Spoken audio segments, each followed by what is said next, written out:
경상북도 안동의 오래된 골목 깊숙한 곳, 기와를 얹은 낡은 한옥 한 채가 숨어 있습니다. 처마 밑에 걸린 청사초롱은 빛이 바랬고 바람이 불 때마다 사락사락 소리를 내며 누군가에게 속삭이는 듯 했습니다. 그 집에는 두 사람이 살고 있었습니다.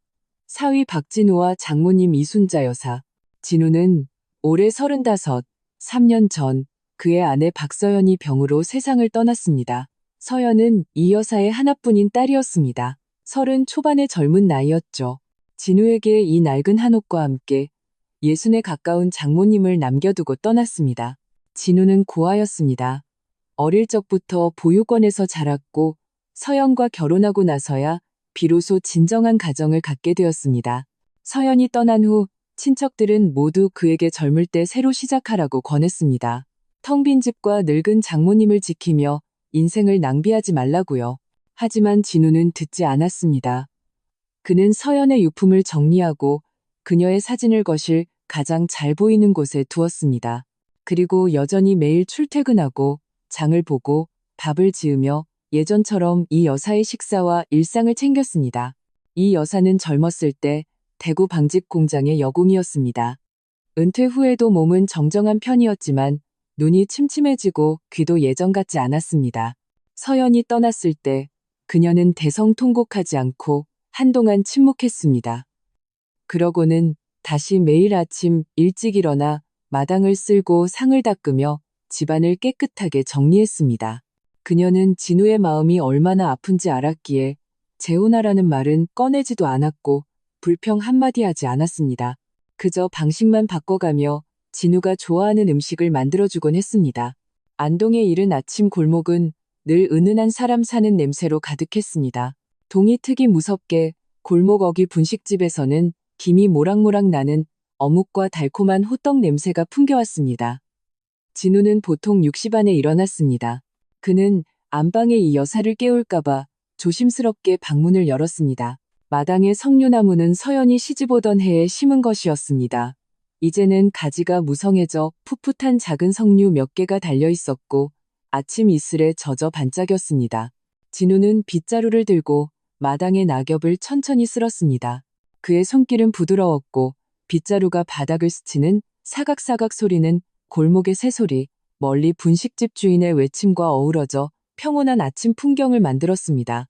마당을 다 쓸고 나면 진우는 부엌으로 가 아침을 준비했습니다. 그는 이 여사의 치아가 좋지 않아 부드러운 흰쌀밥과 누룽지를 끓인 구수한 숭늉을 좋아한다는 것을 알고 있었습니다. 숭늉은 쌀알이 푹 퍼져 국물이 걸쭉해질 때까지 오래 끓여야 했습니다.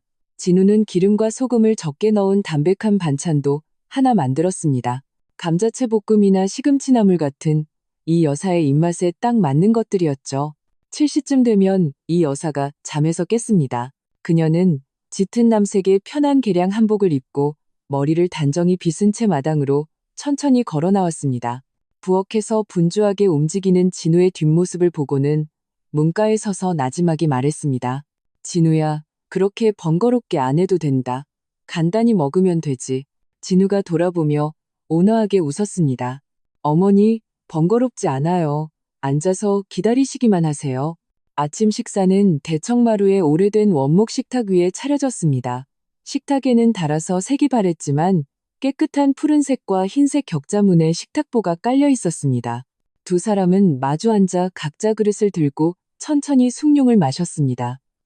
진우는 밥을 작게 덜어 숭늉에 말아주기도 하고 가끔 반찬을 집어 이 여사의 그릇에 놓아주었습니다.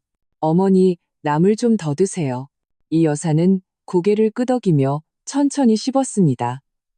그리고는 중얼거렸습니다. 우리 서연이도 내가 끓여준 숭늉을 참 좋아했는데 늘 너무 묵다고 투덜거렸지. Now. 서연의 이야기가 나오자 진우의 손이 잠시 멈칫했고 눈빛이 어두워졌다가 이내 평소로 돌아왔습니다. 네, 맞아요. 어머니가 끓여주신 숭늉이 제일 구수하다고 했어요. 이런 대화는 지난 3년간 수없이 반복되었습니다. 격한 감정도 과한 감상도 없었습니다. 마치 마당의 석류나무처럼 조용히 자라며 묵묵히 자리를 지킬 뿐이었습니다. 아침을 먹고 나면 진우는 그릇을 치우고 작업복으로 갈아입은 뒤 출근 준비를 했습니다. 그는 시내의 한 철물점에서 일했습니다. 일이 힘들지는 않았고 월급은 두 사람의 생활비를 대기에 충분했습니다. 집을 나서기 전 그는 늘 이 여사에게 당부했습니다. 어머니, 점심 너무 많이 차리지 마시고 잘 챙겨 드세요. 저 기다리지 마시고요. 이 여사는 그를 문 앞까지 배웅하고 그의 모습이 골목 모퉁이로 사라질 때까지 지켜보다가 집으로 돌아왔습니다. 그녀는 젊은이들처럼 휴대폰을 하거나 TV를 보지 않았습니다. 대부분의 시간은 창가에 앉아 진우의 낡은 옷을 꿰매거나 마당의 화초를 돌보며 보냈습니다. 가끔 이웃 아주머니가 놀러와 마당의 평상에 앉아 수다를 떨었습니다. 이야기는 을의 진우에게로 흘러갔습니다. 순자씨, 진우는 정말 착한 아들이야. 서연이 간 지가 언젠데 아직도 저렇게 효도를 하니. 맞아요. 요즘 세상에 저런 사위 찾기 힘들지. 다른 사람이었으면 벌써 당신 버리고 제 갈 길 갔을 거야.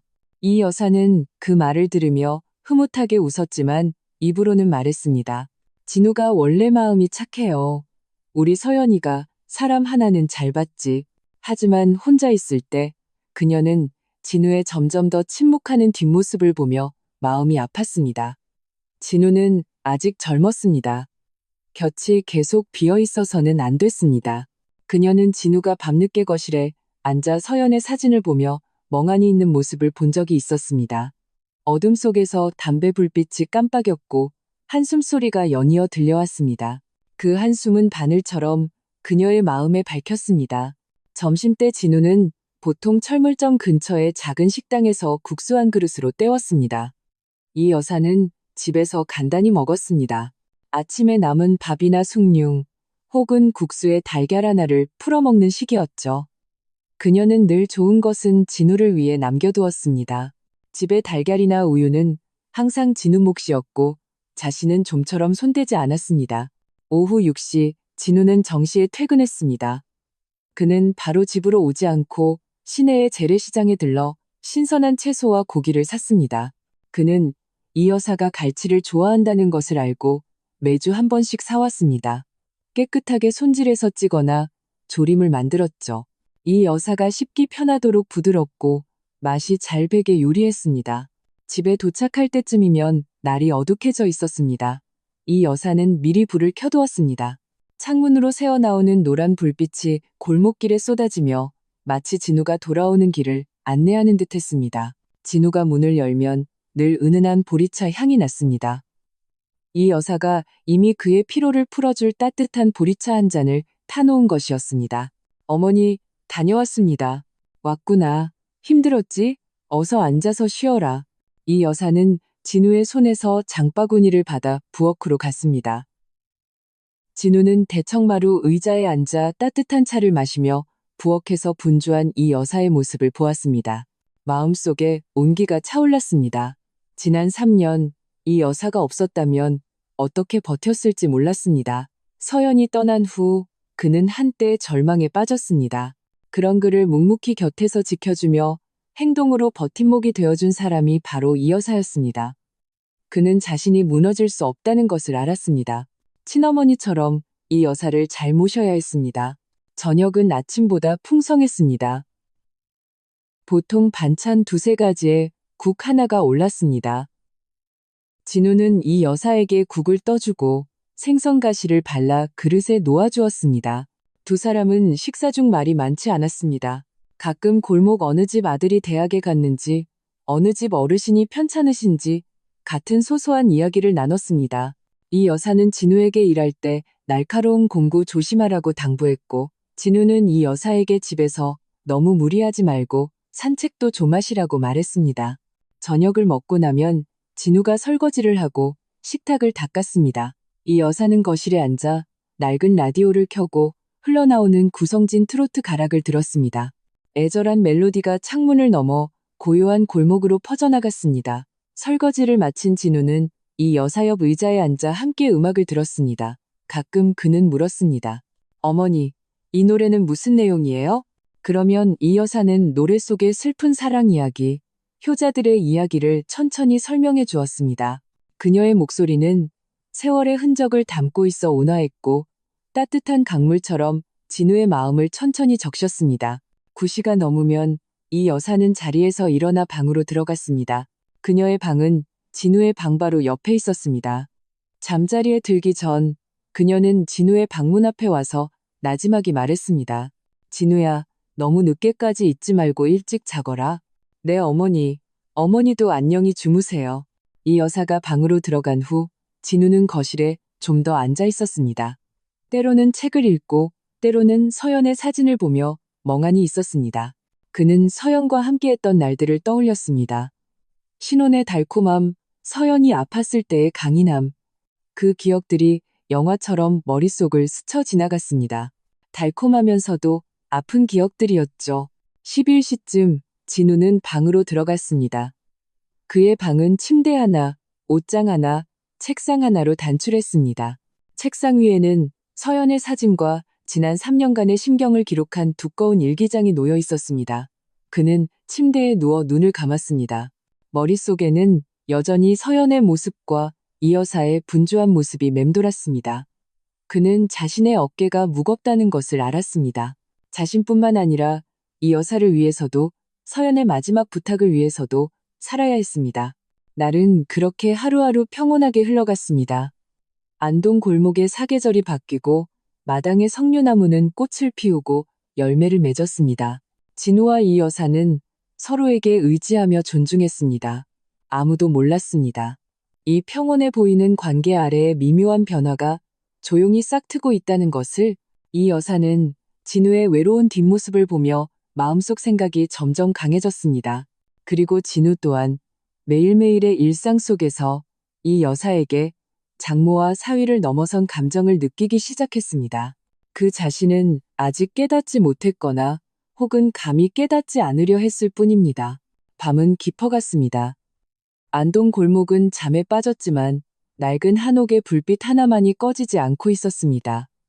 마치 서로에게 의지하는 이 온정을 지키려는 듯이, 그리고 그 온정은 머지않아 예상치 못한 전환점을 맞이하게 될 것이었습니다. 가을이 깊어지자 안동 골목의 아침 저녁 공기가 제법 쌀쌀해졌습니다. 골목의 은행나무 잎이 떨어지기 시작했고 노란 잎사귀들이 빙글빙글 돌며 돌바닥 위에 쌓여 밟을 때마다 바삭바삭 소리를 냈습니다. 이 여사는 요즘 잠을 제대로 자지 못했습니다. 한밤중에 자주 깼고 그럴 때마다 옆방 진우의 방에서 나는 소리가 선명하게 들렸습니다. 처음에는 젊은 사람이 잠을 설칠 수도 있겠다 싶어 대수롭지 않게 여겼습니다. 하지만 열흘 넘게 매일 밤 옆방에서는 뒤척이는 소리가 희미하게 들려왔고 가끔 억누르는 듯한 한숨 소리가 섞여 있었습니다. 그 소리는 동이 틀 무렵이 되어서야 잠잠해졌습니다. 이 여사는 마음이 쓰였습니다. 진우는 늘 깊이 잠드는 편이었는데 어째서 요즘 저렇게 뒤척이는 걸까? 그녀는 조용히 일어나 얇은 외투를 걸치고 진우의 방문 앞으로 갔습니다. 방문은 살짝 열려 있었고 희미한 달빛이 틈으로 새어들어와 침대에 누운 진우의 모습을 비췄습니다. 그는 눈을 뜬 채 천장을 바라보며 미동도 하지 않았습니다. 머리맡에 작은 스탠드 등은 꺼지지 않았고 약한 불빛이 그의 마른 옆얼굴을 드러냈습니다. 미간은 살짝 찌푸려져 있어 풀리지 않는 고민이 있는 듯 보였습니다. 이 여사는 문을 두드리지 않고 조용히 서 있다가 돌아섰습니다. 마음이 시큰했습니다. 그녀는 진우가 서연을 그리워하고 있다는 것을 알았지만 자신 앞에서는 내색하지 않으려 한다는 것도 알았습니다. 그 아이는 늘 좋은 일만 말하고 힘든 일은 혼자 짊어지곤 했습니다. 그녀는 가볍게 한숨을 쉬고 조용히 자기 방으로 돌아왔습니다. 하지만 침대에 누워도 다시 잠들 수 없었습니다. 그날 이후 이 여사는 식탁에 더욱 신경을 쓰기 시작했습니다. 예전에는 그저 진우의 입맛에 맞게 담백하고 부드럽게 요리하면 된다고 생각했습니다. 하지만 이제는 어떻게든 그의 몸을 보신시켜주고 싶었고 음식을 통해 그의 마음을 떠보고 싶었습니다. 이른 아침에 부엌은 평소보다 분주했습니다. 이 여사는 더 일찍 일어났고 동이 트자마자 이슬을 밟으며 골목 어귀의 아침 시장으로 향했습니다. 그녀는 더 이상 쌀과 누룽지만 사지 않았습니다. 신선한 대추와 인삼, 그리고 진우가 어릴 때 좋아했던 꿀 약과를 샀습니다. 집에 돌아와서는 대추와 인삼을 깨끗이 씻어 쌀과 함께 죽을 끓였습니다.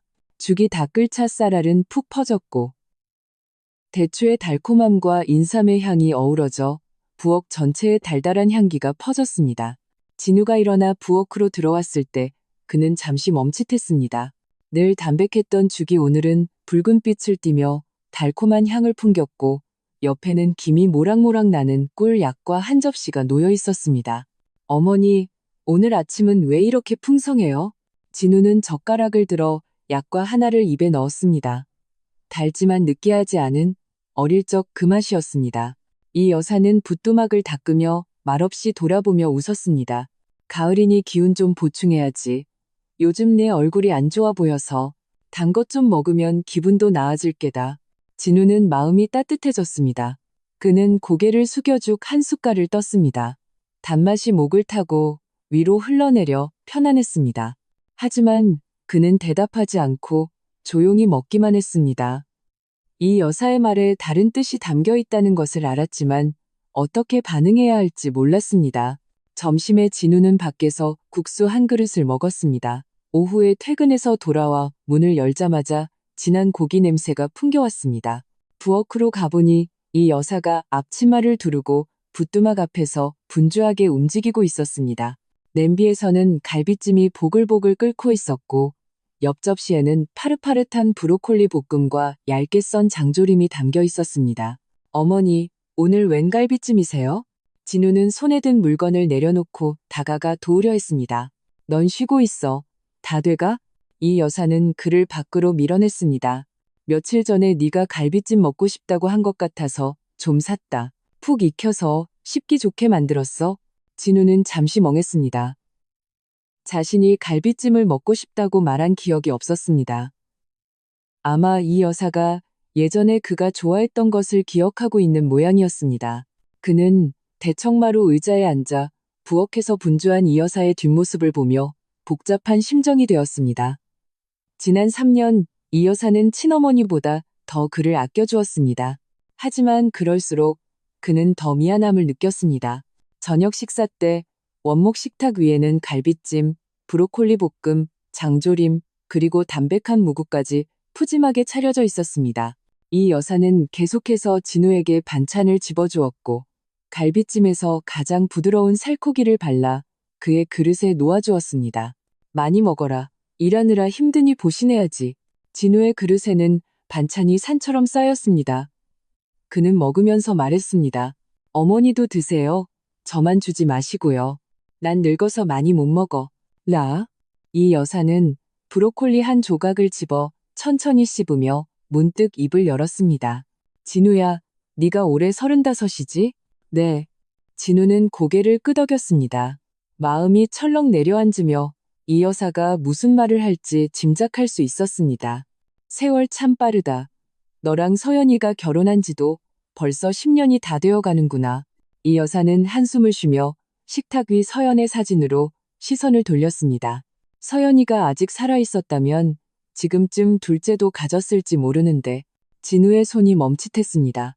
입안의 갈비찜이 갑자기 맛이 없어졌습니다.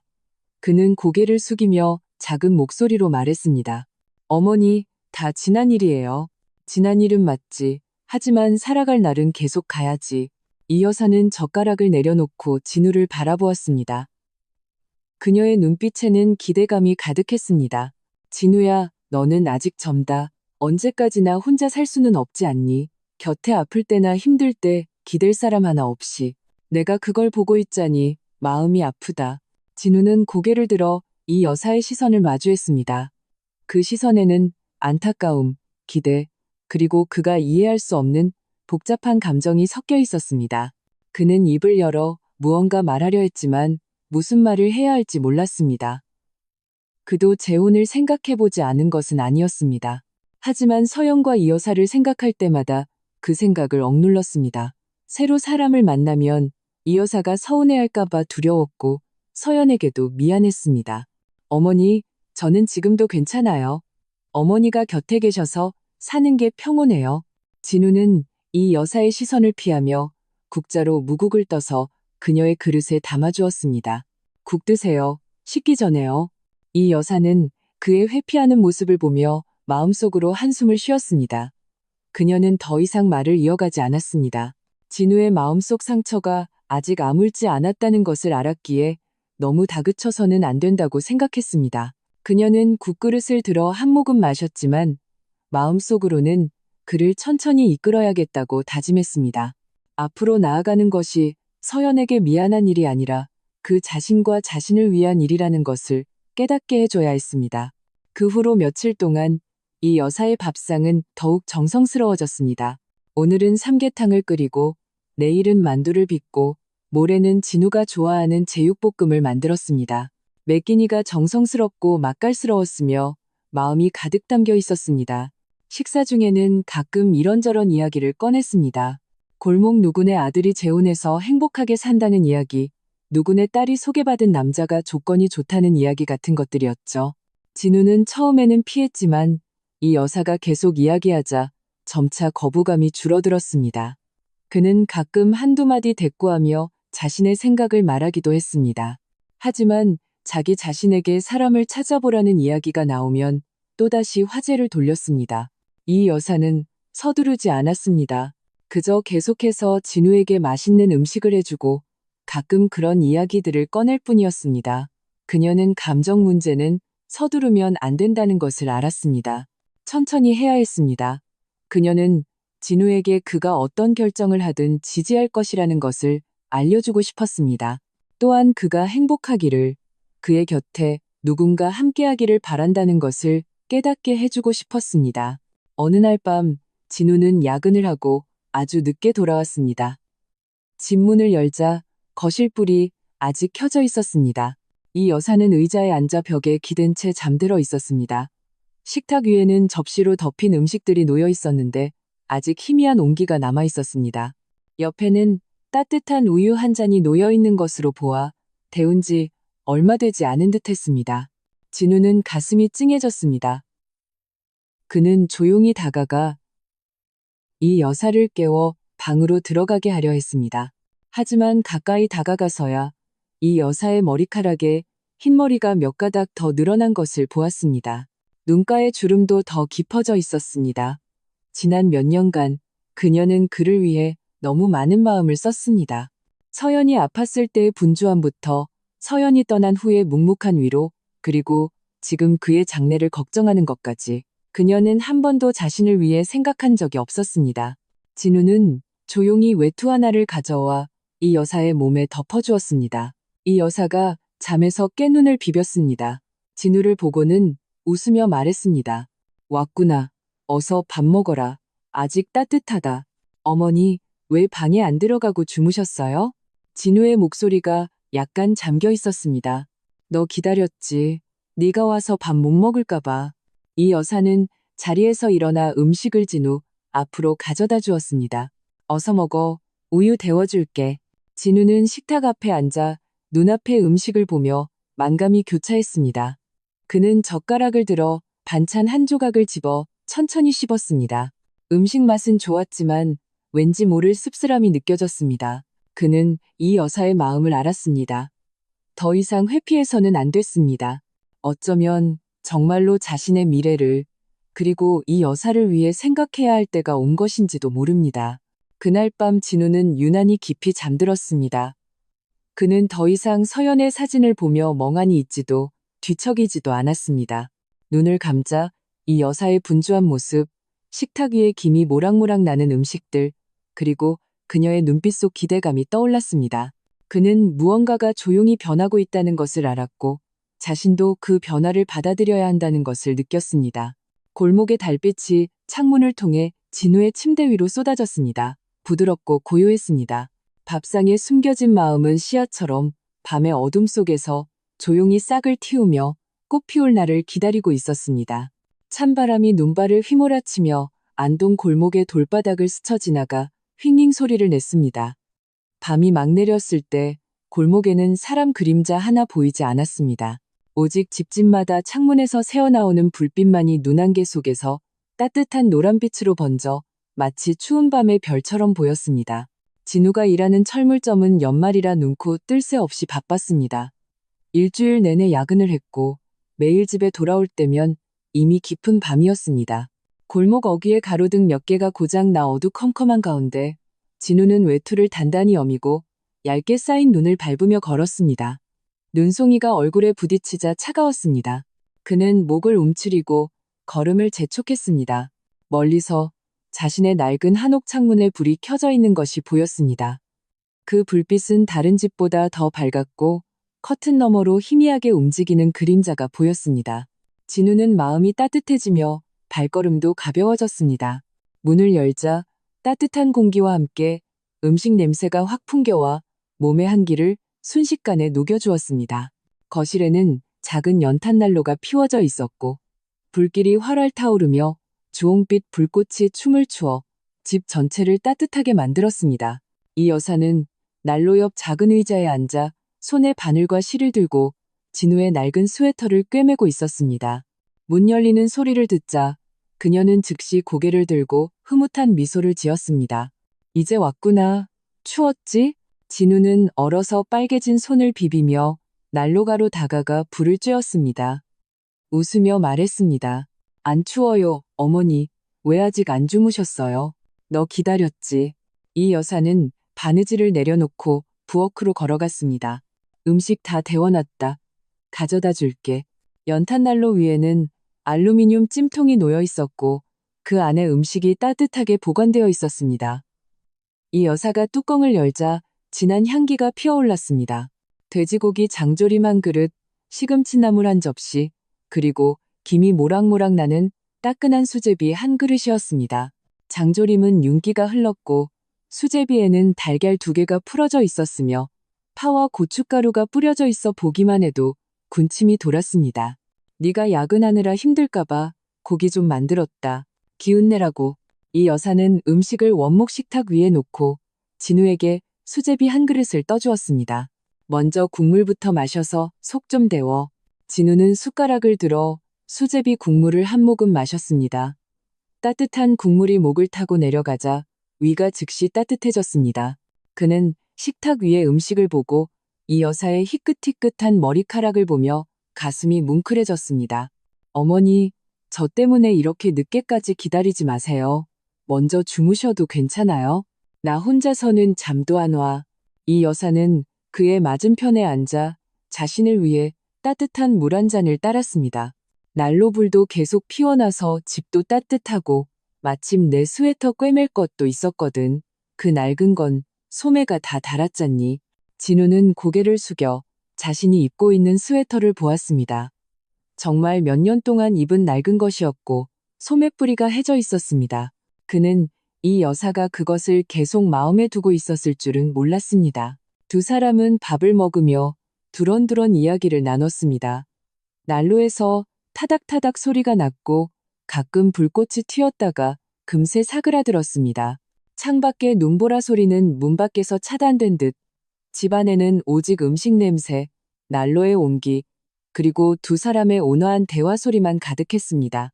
네가 서연이랑 처음 만났을 때 기억나니? 이 여사가 문득 입을 열었습니다. 그녀의 눈빛에는 옅은 그리움이 서려 있었습니다. 그때 넌 20살간 넘었었지. 키 크고 마른 체격에 색이 바랜 파란 셔츠를 입고 있었어. 처음 집에 왔을 때 어찌나 긴장했던지 손을 어디다 둬야 할지도 모르더구나. 차 한 잔 따라주니 그것도 엎을 뻔했지. 진우는 그 말을 듣고 웃음을 참지 못했습니다. 어머니, 아직도 기억하세요? 그때 정말 긴장했어요. 어머니랑 장인어른 모두 너무 엄격해 보이셔서 저랑 서연이 만나는 거 반대하실까봐 무서웠어요. 왜 반대를 하겠니? 이 여사도 웃었습니다. 네가 비록 고아였지만 성실하고 착해 보였고 서연이한테도 진심이었잖니. 서연이는 그때 매일 내 셔츠에 네가 얼마나 좋은 사람인지 부지런하고 다정한지 속삭였어. 나랑 걔 아빠도 다 보고 있었고 마음속으로는 이미 허락했단다. 서연의 이야기가 나오자 진우의 미소가 옅어졌지만 눈빛에는 예전의 슬픔 대신 온화함이 깃들었습니다. 서연이는 그때 참 장난기가 많았어요. 저를 놀리는 걸 좋아했죠. 한 번은 제 자전거 타이어 바람을 일부러 빼놓고 골목 모퉁이 나무 뒤에 숨어서 웃고 있었어요. 결국 제가 자전거를 끌고 3km를 걸어서 집에 왔는데 와서 보니 아직도 거기서 웃고 있더라고요. 그 애는 어릴 때부터 개구쟁이였지. 이 여사는 한숨을 쉬었지만 얼굴에는 미소가 번졌습니다. 걔 아빠가 일찍 세상을 떠서 나 혼자 키우다 보니 혹시나 기죽을까봐 좀 오냐오냐 키웠어. 가끔 고집 부릴 때도 있었는데 네가 많이 이해해줬지. 서연이는 정말 좋은 사람이었어요. 저랑 한 번도 얼굴 붉힌 적이 없어요. 진우는 고개를 저었습니다. 제가 힘든 거 알고 늘 저를 챙겨주려고 했어요. 결혼 초에 제 월급이 적어서 형편이 안 좋았을 때도 한 번도 불평한 적이 없어요. 오히려 맛있는 건 항상 저한테 양보했죠. 어느 해 겨울 제가 새 외투를 사고 싶어 하니까 자기 결혼 예물로 받은 돈을 꺼내서 저한테 국방색 누비 점퍼를 사주더군요. 자기는 낡은 외투를 계속 입으면서요. 이 여사의 눈가가 붉어졌습니다.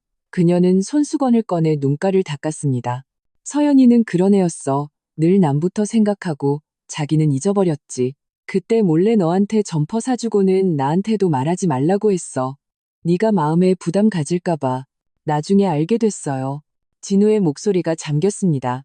한 번은 옷장을 정리하다가 서연이 예물함을 봤는데 그 안에 점퍼 영수증이 들어있더라고요.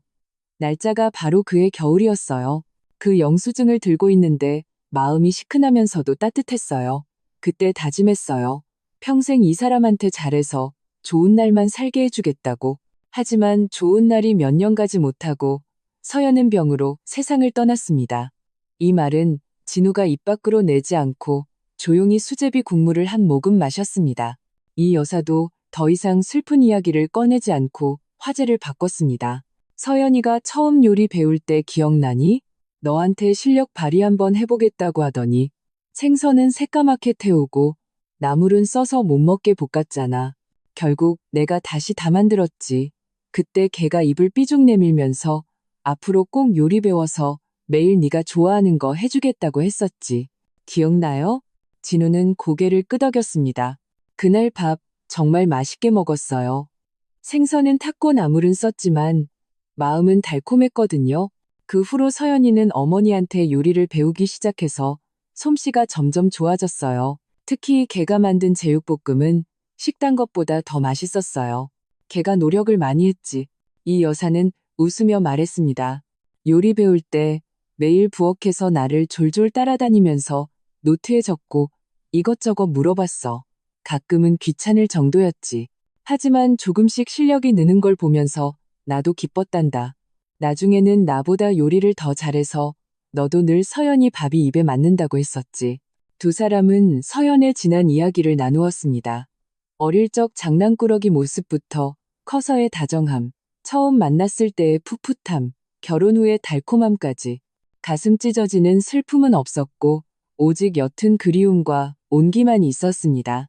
기억 속에 묻혀있던 조각들이 마치 난로불에 습기가 마른 듯 부드럽고 선명해졌습니다. 진우는 이 여사와 서연에 대해 이야기할 때 마음이 예전처럼 억눌리고 고통스럽지 않고 오히려 위로를 받는다는 것을 깨달았습니다. 이 여사의 목소리는 온화했고 눈빛의 그리움도 따뜻했습니다. 마치 서연이 멀리 떠나지 않고 이 집에 그들의 기억 속에 모든 따뜻한 순간 속에 함께 있는 것 같았습니다. 어느새 음식은 식었지만 두 사람은 신경 쓰지 않았습니다. 난로불은 여전히 집안을 따뜻하게 데우고 있었습니다. 진우는 일어나 음식을 부엌으로 가져가 다시 데웠습니다. 돌아올 때 그는 이 여사에게도 수제비 한 그릇을 떠주었습니다. 어머니도 좀 드세요. 몸 좀 녹이시고요. 이 여사는 그릇을 받아 한 모금 마시고 진우를 바라보았습니다. 그녀의 눈빛은 전에 없이 부드러웠습니다. 그녀는 진우가 서연에 대해 이야기할 때 그의 얼굴선이 예전처럼 굳어있지 않고 많이 부드러워졌다는 것을 발견했습니다. 그리고 그녀 자신도 추억 속에서 오랜만에 편안함과 따뜻함을 느꼈습니다. 진우야. 이 여사는 그릇을 내려놓고 나지막이 말했습니다. 서연이가 지금 내 모습을 보면 분명 기뻐할 거다. 걔는 늘 네가 행복하기를, 내 자신을 잘 돌보기를 바랐어. 진우는 고개를 들어 이 여사의 시선을 마주했습니다. 그 시선에는 예전에 떠보는 듯한 느낌이 없고 오직 순수한 관심과 온기만이 있었습니다. 그는 고개를 끄덕이며 진지하게 말했습니다. 어머니 알아요. 앞으로 잘 지낼게요. 그리고 어머니도 잘 모실게요. 그 순간 두 사람 사이의 거리가 조용히 가까워진 듯 했습니다. 더 이상 단순한 장모와 사위 관계가 아니라 가족이자 서로의 버팀목처럼 느껴졌습니다. 난로 불빛이 두 사람의 얼굴에 비쳐 따뜻하고 부드러웠습니다. 창밖의 눈보라는 계속되었지만 집안의 온기는 점점 더 짙어졌습니다. 진우가 그릇을 치우고 거실로 돌아왔을 때 이 여사는 이미 꿰맨 스웨터를 건네주었습니다. 스웨터의 소매뿌리는 정성스럽게 수선되어 흔적도 보이지 않았고 작은 꽃무늬 자수가 더해져 있었습니다. 입어봐라. 몸에 맞는지. 진우는 스웨터를 받아 입었습니다. 크기는 딱 맞았고 소매뿌리의 자수는 정교했으며 은은한 향기가 났습니다. 그는 고개를 들어 이 여사에게 진심 어린 미소를 지었습니다. 고맙습니다, 어머니. 딱 맞고 정말 예뻐요. 이 여사는 그를 보며 함께 웃었습니다. 눈가의 주름이 활짝 펴졌습니다. 밤은 깊어갔고 난로불은 점점 약해졌지만 집안의 온기는 사라지지 않았습니다. 진우는 이 여사를 방으로 모셔다 드리고 자기 방으로 돌아왔습니다. 그는 침대에 누웠지만 평소처럼 잠 못 이루지 않았습니다. 방금 이 여사와 나눈 이야기, 향긋한 스웨터를 떠올리자 마음이 따뜻해졌습니다. 입가에 미소를 띤 채 그는 금세 잠이 들었습니다. 안동의 겨울밤은 여전히 추웠지만 낡은 한옥의 온정은 난로불처럼 서로에게 의지하는 두 사람을 따뜻하게 했습니다. 등불 아래의 소소한 대화는 부드러운 시냇물처럼 서로의 마음을 적셨고 마음과 마음의 거리를 좁혔으며 이 특별한 감정에 더 깊은 씨앗을 심었습니다. 섣달의 햇살이 드물게 화창했습니다. 낡은 한옥의 창문을 통해 대청마루의 원목 식탁 위로 쏟아져 얼룩덜룩한 빛 그림자를 만들었습니다. 설날이 보름밖에 남지 않았습니다. 이 여사는 집안 대청소를 해서 깨끗하게 새해를 맞이해야겠다고 생각했습니다. 진우는 주말이라 출근하지 않았고 아침 일찍부터 자신이 돕겠다며 이 여사에게는 쉬라고 했습니다. 네가 일주일 내내 일하느라 피곤할 텐데 쉬어라. 내가 천천히 치우면 돼. 이 여사는 걸레를 들고 장식장을 닦으려다 진우에게 제지당했습니다. 어머니, 연세도 있으신데 높은 곳에 오르내리는 건 위험해요. 제가 할게요. 진우는 그녀의 손에서 걸레를 받아 깔끔하게 접었습니다. 어머니는 옆에서 물건이나 건네주시면 돼요. 이 여사는 그의 고집을 꺾지 못하고 고개를 끄덕이며 옆에 서서 지켜보았습니다. 진우는 먼저 대청마루의 식탁과 의자를 마당으로 옮겨 물로 깨끗이 씻고 걸레로 닦았습니다. 햇살이 그의 몸에 쏟아져 그림자를 길게 늘어뜨렸고 이마에는 가는 땀방울이 맺혔습니다. 그는 소매로 땀을 닦으며 재빠르고 집중해서 움직였습니다. 마당의 석류나무는 잎이 다 떨어져 앙상한 가지만 남아있었고 가지 끝에는 말라비틀어진 석류 몇 개가 바람에 흔들리고 있었습니다. 식탁과 의자를 다 닦은 진우는 사다리를 가져와 창문을 닦을 준비를 했습니다. 창문에는 먼지가 쌓여 바깥 풍경이 흐릿했습니다. 그는 사다리에 올라 조심스럽게 서서 젖은 걸레로 유리를 천천히 닦았습니다. 유리가 깨질까봐 동작은 부드러웠습니다. 이 여사는 사다리 옆에 서서 깨끗한 걸레를 들고 있다가 때때로 진우에게 건네주었습니다. 진우야, 천천히 해. 서두르지 말고 발밑 조심하고. 네, 어머니. 진우는 돌아보며 웃었습니다. 햇살이 그의 얼굴에 비치자 눈매가 휘어지며 소년 같은 모습이었습니다. 앞 창문을 닫았고 진우는 뒤쪽으로 돌아갔습니다. 뒷창문은 담벼락에 가까워 공간이 좁았습니다. 그는 몸을 옆으로 돌려 한 손으로 사다리를 잡고 다른 손으로 걸레질을 했습니다. 이 여사는 그가 불안정해 보여 사다리를 잡아주려 다가갔습니다. 그런데 막 다가갔을 때 진우의 손에서 걸레가 떨어져 그녀의 발치에 떨어졌습니다. 어머나, 이 여사는 무의식적으로 허리를 숙여 걸레를 주우려 했고 진우도 고개를 숙여 주우려 했습니다. 두 사람의 동작은 동시에 이루어졌고 그 순간 손가락 끝이 스쳤습니다. 진우의 손가락은 따뜻했고 방금 유리를 닦은 습기가 남아 있었습니다. 이 여사의 손가락은 서늘했고 오랫동안 집안일을 한 탓에 지문이 거칠었습니다. 그 접촉은 아주 짧은 순간이었지만 전류처럼 두 사람의 온몸으로 퍼져나갔습니다. 이 여사는 마치 뜨거운 것에 댄 것처럼 황급히 손을 거두었습니다. 뺨이 순식간에 붉어져 귓불까지 번졌습니다. 그녀는 진우를 쳐다보지 못하고 고개를 숙였습니다. 손에는 주운 걸레를 꽉 쥐고 있었는데 손끝이 미세하게 떨렸습니다.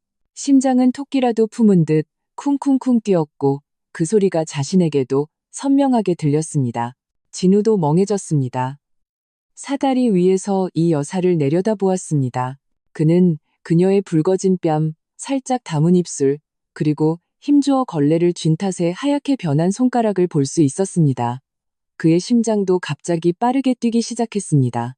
방금 손끝이 스쳤던 감촉이 피부에 남아있는 듯 따뜻하고 부드러워서 어쩔 줄 몰랐습니다. 공기는 그 순간 멈춘 듯 했습니다. 마당의 바람은 멎었고 햇살은 여전히 눈부셨지만 왠지 모르게 따가웠습니다. 멀리 골목에서 희미한 게 짖는 소리와 이웃의 말소리가 들렸지만 모든 것이 두꺼운 벽 너머에서 들리는 것처럼 희미했습니다. 어머니 진우는 입을 열어 어색함을 깨려 했지만 막상 말이 입가에서 맴돌 뿐 나오지 않았습니다. 자신의 얼굴도 뜨거워지는 것을 느끼고 고개를 돌려 계속 유리를 닦았습니다.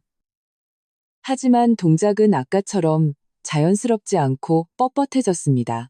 이 여사도 천천히 고개를 들었지만 시선을 피하며 진우와 눈을 마주치지 못했습니다. 그녀는 옆으로 가서 물통을 들고 물을 기르러 가는 척했습니다. 하지만 우물가에 도착해서는 물통을 드는 것을 잊고 멍하니 서 있었습니다. 방금 그 순간의 접촉은 그녀의 마음에 큰 파장을 일으켰습니다. 그녀는 자신이 진우에게 느끼는 감정이 이미 장모가 사위에게 느끼는 범위를 넘어섰다는 것을 알았습니다. 지난 몇 년간의 의지, 매일의 일상 속에서 그녀는 이 사려 깊고 효심 깊은 젊은이에게 자신도 감히 깊이 파고들 수 없는 감정을 품게 되었습니다. 하지만 그녀는 결국 그의 장모이자 죽은 아내의 어머니였습니다. 이런 감정은 그녀를 부끄럽게 만들면서도 어쩔 수 없이 끌리게 했습니다. 진우는 창문을 닫았고 사다리에서 내려왔습니다. 이 여사가 우물가에서 멍하니 서 있는 것을 보고 마음이 복잡해졌습니다. 그는 그녀 곁으로 다가가 나지막이 말했습니다. 어머니, 물 다 길었으면 장식장 다 끌어가요. No. 그래. 이 여사는 정신을 차리고 어색하게 기침을 한번 한 뒤 물통을 들고 진우를 따라 집 안으로 들어갔습니다. 이어진 대청소 동안 두 사람은 모두 어색해했습니다. 아까처럼 웃고 이야기하지 않고 각자 자기 일만 했습니다. 가끔 협력이 필요할 때도 간단한 한두 마디만 나눌 뿐 목소리는 모두 낮게 깔려 있었습니다. 진우는 서연의 유품이 든 장식장을 정리하다가 그 안에 놓인 서연의 사진과 그녀가 생전에 입던 옷들을 보았습니다. 사진 속 서연은 환하게 웃고 있었고 눈빛은 맑았습니다. 그의 마음에 시큰함이 밀려왔습니다. 방금 그 순간의 설렘은 그에게 죄책감을 안겨주었고 자신이 서연을 배신한 것 같았습니다. 하지만 그는 손끝이 스쳤을 때의 감촉, 이 여사의 붉어진 뺨, 그리고 지난 몇 년간 자신에게 베풀어준 그녀의 친절을 떨쳐버릴 수 없었습니다. 이 여사는 식탁을 닦으며 곁눈질로 진우를 계속 쳐다보았습니다. 그가 서연의 사진을 보며 멍하니 있는 것을 보고 마음이 편치 않았습니다. 그녀는 진우의 마음속에 항상 서연이 있다는 것을 알았고 그 추억을 깨고 싶지 않았습니다. 하지만 진우가 계속 외롭게 지내는 것을 보는 것도 그에게 의지하고 좋은 감정을 느끼는 것도 참을 수 없었습니다. 이런 모순된 마음이 그녀를 괴롭혔습니다. 점심을 준비할 때도 두 사람은 말이 없었습니다. 이 여사는 간단한 반찬 두어 가지와 국을 만들었고 식사 분위기도 무거웠습니다. 진우가 가끔 반찬을 집어 이 여사의 그릇에 놓아주면 이 여사는 나지막이 고맙다고 말하고 고개를 숙여 조용히 밥을 먹었습니다. 식사 후 진우는 자진해서 그릇을 치우고 부엌으로 들어가 설거지를 했습니다. 이 여사는 거실 의자에 앉아 그의 뒷모습을 보며 마음이 복잡했습니다. 그녀는 방금 그 순간의 접촉이 진우의 마음에 무엇을 남겼는지 알 수 없었습니다. 그도 자신처럼 마음에 파문이 일었을까? 아니면 그저 어색하게만 생각했을까? 진우는 설거지를 마치고 부엌에서 나왔습니다. 이 여사가 멍하니 앉아있는 것을 보고 그도 마음이 편치 않았습니다. 그는 그녀 곁으로 다가가 나지막이 말했습니다. 어머니, 오후에 설음식 좀 사러 갈 건데 뭐 드시고 싶은 거 있으세요? 너무 많이 사지 마라. 우리 둘이 먹을 만큼만 사면 돼. 이 여사는 고개를 들었고 눈빛에는 알아차리기 힘든 떠보는 기색이 있었습니다. 네가 알아서 사와. 난 특별히 먹고 싶은 거 없어. 네. 진우는 고개를 끄덕이고 더 이상 말을 잇지 않았습니다. 오후에 진우는 시내 시장으로 갔습니다. 시장은 설음식을 파는 가게들로 북적였고 여기저기서 외치는 소리와 흥정하는 소리가 가득했습니다. 하지만 진우는 장을 볼 기분이 아니었습니다. 머릿속에는 오전에 손끝이 스쳤던 장면과 이 여사의 붉어진 뺨이 계속 맴돌았습니다. 마음이 복잡해서 이 갑작스러운 미묘한 감정을 어떻게 대해야 할지 몰랐습니다. 그는 입춘첩과 복보석, 그리고 채소와 과일 몇 가지, 이 여사가 좋아하는 약과를 샀습니다. 집에 돌아왔을 때는 이미 날이 어둑해져 있었습니다. 이 여사는 부엌에서 저녁을 준비하고 있었습니다. 그가 돌아온 것을 보고 얼굴에 미소가 번졌습니다. 아까의 어색함이 조금은 가신 듯 했습니다. 이렇게 많이 샀니? 이 여사는 그의 손에서 봉지를 받아 부엌으로 들고 갔습니다. 얼마 안 돼요. 그냥 설에 쓸 것 좀 샀어요. 진우는 부엌으로 따라 들어가 도우려 했습니다. 아니다. 넌 쉬어라. 내가 금방 할게. 이 여사는 그를 밖으로 밀어냈습니다. 진우는 거실에 앉아 부엌에서 분주한 뒷모습을 보며 마음이 점차 차분해졌습니다. 그는 무언가 달라졌다는 것을 알았습니다. 그 무심코 일어난 손끝의 접촉은 평온한 호수에 던져진 돌멩이처럼 겹겹의 파문을 일으켰습니다. 그는 이 파문이 무엇을 가져올지, 잠시의 어색함일지, 아니면 영원한 변화일지 알 수 없었습니다. 하지만 그가 이 여사에게 느끼는 감정도 조용히 변하고 있다는 것을 느낄 수 있었습니다. 더 이상 장모에 대한 효심과 존경뿐만이 아니라 말로 설명할 수 없는 감정이 더해졌습니다. 저녁 식사 때 두 사람의 대화는 점차 늘어났고 분위기도 예전의 온화함을 되찾았습니다. 하지만 누구도 오전의 일은 꺼내지 않았습니다. 마치 그것이 잠시의 착각이었던 것처럼. 다만 가끔 눈이 마주칠 때 두 사람은 무의식적으로 시선을 피했고 뺨이 살짝 붉어졌습니다. 밤은 깊어갔고 안동 골목은 다시 고요해졌습니다. 진우는 침대에 누워 뒤척였습니다. 머릿속에는 여전히 낮의 장면이 맴돌았습니다. 그는 어떤 감정의 문은 한 번 열리면 다시 닫을 수 없다는 것을 알았습니다. 그리고 이 여사도 자기 방에 누워 잠들지 못했습니다. 그녀는 창밖의 달빛을 보며 모순과 기대로 가득 찬 마음을 달랬습니다. 그 무심코 일어난 손끝의 접촉은 두 사람의 마음속에 씨앗처럼 조용히 싹을 틔웠습니다. 미묘한 분위기는 옅은 안개처럼 낡은 한옥을 감쌌고 이 겨울밤의 말로 설명할 수 없는 부드러움과 설렘을 더했습니다. 섣달 금음날 안동 골목에는 은은한 명절 분위기가 감돌았습니다. 집집마다 조왕신께 제사를 지내고 입춘첩을 붙이느라 분주했고 공기 중에는 과자의 달콤한 향과 음식 냄새가 섞여 있었습니다. 낡은 한옥에서도 이 여사는 아침 일찍부터 분주했습니다. 부엌에서는 달그락달그락 소리가 들려와 마치 따뜻한 명절 전야의 서곡을 연주하는 듯 했습니다. 진우가 퇴근해서 돌아왔을 때 골목 어귀에 들어서자마자 익숙한 음식 냄새가 났습니다. 문을 열자 대청마루의 원목 식탁 위에는 이미 여러 가지 음식이 차려져 있었고 따뜻하게 데운 막걸리 주전자에서는 김이 모락모락 피어올랐습니다. 이 여사는 앞치마를 두른 채 부엌에서 노릇하게 튀긴 찹쌀 도넛 한 접시를 들고 나오다가 진우를 보고 웃으며 말했습니다. 마침 잘 왔다. 방금 마지막 음식 다 만들었어. 이제 밥 먹자. 아이마. 진우는 손에 든 물건을 내려놓고 부엌으로 들어가 도왔습니다. 어머니, 오늘 섣달 금음인데 이렇게 많이 하셨어요? 섣달 금음도 명절이지. 잘 챙겨 먹어야지. 이 여사는 찹쌀 도넛을 식탁 위에 놓고 진우에게 젓가락을 건넸습니다. 조왕신께 올릴 엿도 샀다. 달달하니 맛 좀 봐라. 식탁 위 음식은 풍성했습니다. 해마다 풍요롭기를 기원하는 생선조림 한 접시, 신선하고 부드러운 새우볶음 한 접시, 달콤하고 쫀득한 찹쌀 도넛, 그리고 김이 모락모락 나는 따끈한 삼계탕 한 그릇까지. 삼계탕에는 대추와 인삼이 들어있었고 모두 진우가 좋아하는 음식들이었습니다. 이 여사가 얼마나 신경 썼는지 알 수 있었습니다. 식탁 중앙에는 조왕신께 올릴 작은 상이 차려져 있었고 그 위에는 엿과 과일 그리고 향 몇 개가 놓여 있었습니다. 향에서는 푸른 연기가 피어올랐습니다. 이 여사는 먼저 부뚜막을 향해 절을 하고 입으로 중얼거렸습니다. 조왕님, 하늘에 올라가 좋은 말씀 전해주시고 내려와서는 저희 두 식구 내년에 무탈하고 평안하게 지켜주십시오. 진우는 옆에 서서 그 모습을 보며 마음이 따뜻해졌습니다. 그는 어릴 때 보육원에서 자라 이렇게 떠들썩한 명절 전야를 보낸 적이 없었습니다. 서연과 결혼하고 이 가정을 꾸리면서 비로소 명절의 따뜻함을 느꼈습니다. 서연이 떠난 후에도 이 여사는 해마다 정성껏 모든 명절을 챙겼습니다.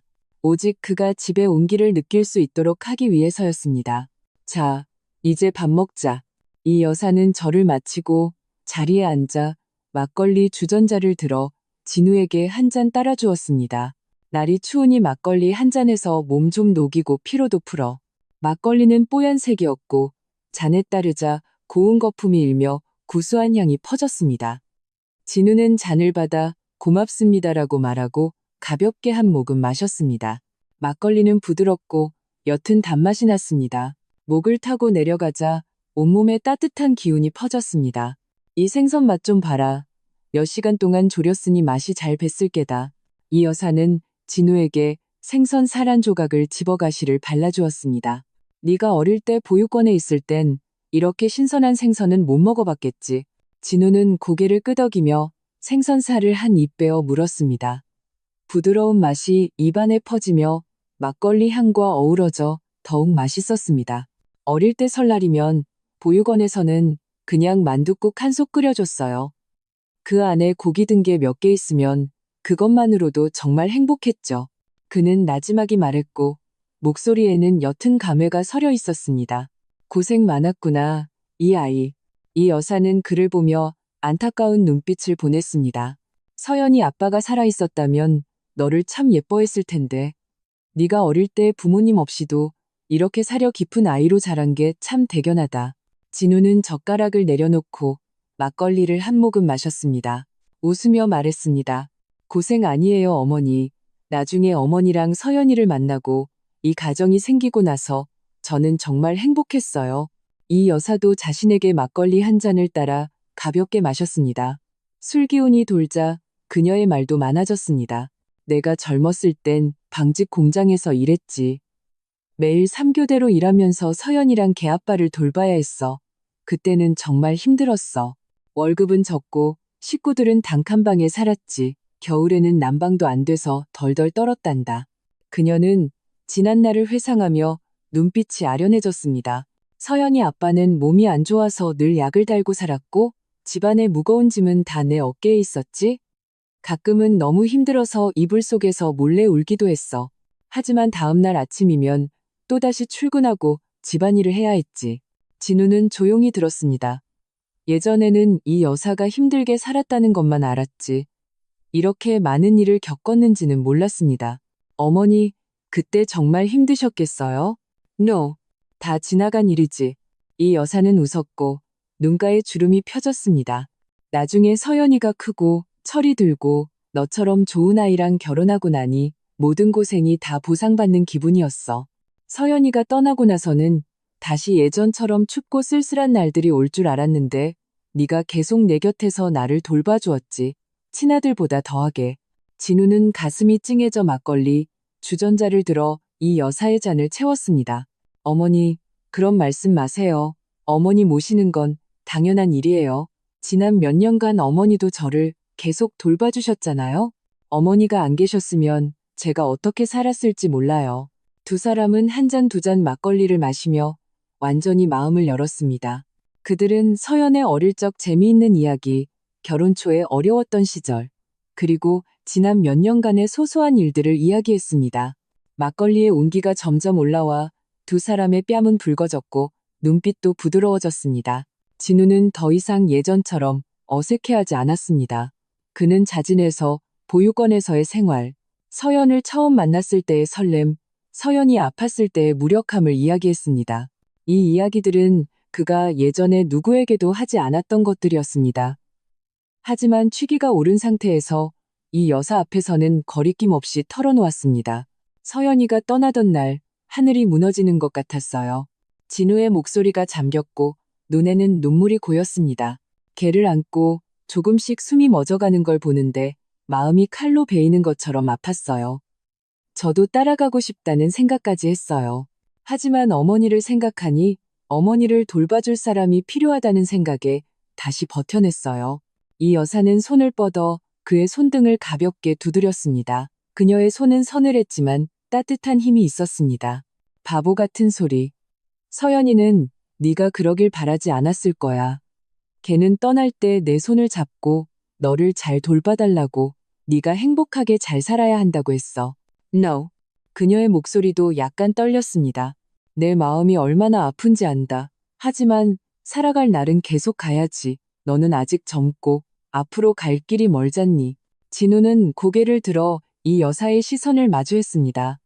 그녀의 눈에도 눈물이 고여 있었지만 눈빛은 온화하고 단호했습니다. 마치 그의 마음속 어둠을 밝혀주는 등불 같았습니다. 그는 그녀의 말 속에 담긴 진심과 관심, 그리고 손끝에서 전해지는 온기를 느낄 수 있었습니다. 이 순간 그의 마음속 죄책감과 망설임이 조금은 옅어지는 듯했습니다. 술이 몇 순배 돌자 주전자의 막걸리는 바닥을 보였습니다. 두 사람은 모두 취기가 올랐고 얼굴은 붉었으며 눈빛도 약간 흐릿해졌습니다. 난로불은 여전히 춤을 추며 집안을 따뜻하게 데웠습니다. 음식 냄새와 막걸리, 향이 섞여 방 안에 가득했습니다. 어머니, 제가 술 더 가져올게요. 진우는 자리에서 일어났지만 취기 때문에 발걸음이 약간 비틀거렸습니다. 그만 마셔라. 됐다. 이 여사는 그의 손을 잡아 앉혔습니다. 너무 마시면 몸에 안 좋아. 그냥 이야기나 하자. 그녀의 손은 바로 놓아지지 않았고 그대로 진우의 손을 가볍게 쥐고 있었습니다. 진우의 심장이 갑자기 빠르게 뛰었습니다. 그는 그녀 손바닥의 온도와 거친 감촉을 선명하게 느낄 수 있었습니다. 그 감촉은 현실적이면서도 따뜻해서 그를 약간 취하게 만들었습니다. 그는 손을 빼지 않고 조용히 앉아 이 갑작스러운 친밀감을 느꼈습니다. 이 여사도 손을 놓지 않았습니다. 그녀는 진우를 보며 복잡한 감정이 섞인 눈빛을 보냈습니다. 안타까움, 기대, 그리고 알아차리기 힘든 애정이었습니다. 취기는 그녀를 좀 더 용감하게 만들었고 더 이상 자신의 감정을 숨기지 않게 했습니다. 그녀는 이런 행동이 선을 넘는다는 것을 알았지만 자신을 제어할 수 없었습니다. 지난 몇 년간의 의지, 매일의 일상 속에서 그녀는 이미 이 효심 깊고 다정한 젊은이에게 마음이 움직였습니다. 공기의 분위기가 매우 미묘해졌습니다. 이전의 어색함도 구속도 없었습니다. 대신 옅은 설렘이 자리 잡았습니다. 난로에서 타닥타닥 소리가 났고 가끔 불꽃이 튀어 두 사람의 얼굴에 비쳐 따뜻하고 부드러웠습니다. 창밖의 밤은 깊어갔고 안동 골목의 불빛은 점점 꺼져갔습니다. 오직 낡은 한옥의 불빛만이 여전히 밝게 빛나며 이 특별한 감정을 지키는 듯했습니다. 진우는 자신의 심장이 점점 더 빨리 뛰는 것을 느꼈습니다. 그는 이 여사의 붉어진 뺨, 애정이 담긴 눈빛을 보며 마음속 어떤 현이 가볍게 울리는 것을 느꼈습니다. 그는 자신이 이 여사에게 느끼는 감정이 이미 장모와 사위의 경계를 넘어섰다는 것을 알았습니다. 이 감정은 비록 비상식적이고 비난을 받을 수도 있겠지만 이 순간 그는 더 이상 회피하고 싶지도 억누르고 싶지도 않았습니다. 이 여사는 진우의 손을 가볍게 놓고 식탁 위에 찻잔을 들어 물을 한 모금 마시며 자신의 당황스러움을 감추었습니다. 그녀는 진우의 시선이 계속 자신에게 머물러 있다는 것을 느낄 수 있었습니다. 그 시선은 뜨거우면서도 다정해서 그녀의 심장도 따라 빠르게 뛰었습니다. 그녀는 때가 되었다고 생각했습니다. 어떤 말, 어떤 일은 이제 해야 할 때였습니다. 취기가 오르자 모든 걱정과 구속이 막걸리의 온기에 녹아내리는 듯했습니다. 두 사람은 마주 앉아 시선을 교환했습니다. 많은 말이 없었지만 이미 서로의 마음을 이해한 듯했습니다. 세월 속에서 조용히 자라난 이 감정은 섣달 금음날 밤 취기가 오른 분위기 속에서 마침내 싹을 틔우려 하고 있었습니다. 밤은 점점 깊어갔고 낡은 한옥의 불빛은 여전히 밝았습니다. 난로불은 점점 약해졌지만 집안의 온기와 그 미묘한 분위기는 점점 더 짙어졌습니다. 그들은 이 섣달 금음날 밤이 전환점이 될 것이며 그들의 관계도 예상치 못한 변화를 맞이할 것임을 알았습니다. 난로 불꽃이 점차 사그라들어 더 이상 아까처럼 뜨겁게 타오르지 않고 주홍빛 온기만을 부드럽게 원목 식탁을 감싸고 있었습니다. 식탁 위의 음식들은 아직 희미한 온기를 품고 있었고 생선조림의 양념은 얇게 굳어 있었으며 새우볶음의 향기는 막걸리의 구수한 향과 섞여 공기 중에 천천히 퍼져나갔습니다. 진우와 이 여사는 여전히 마주 앉아 있었습니다.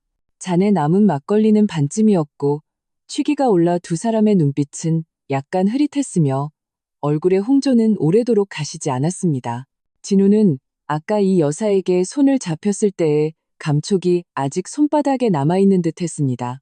따뜻하면서도 거친 마치 세월의 다른 옥돌 같았습니다. 그는 그녀를 똑바로 쳐다보지 못하고 가끔 곁눈질로 훔쳐보았지만 그럴 때마다 이 여사가 자신을 바라보는 시선과 마주쳤습니다.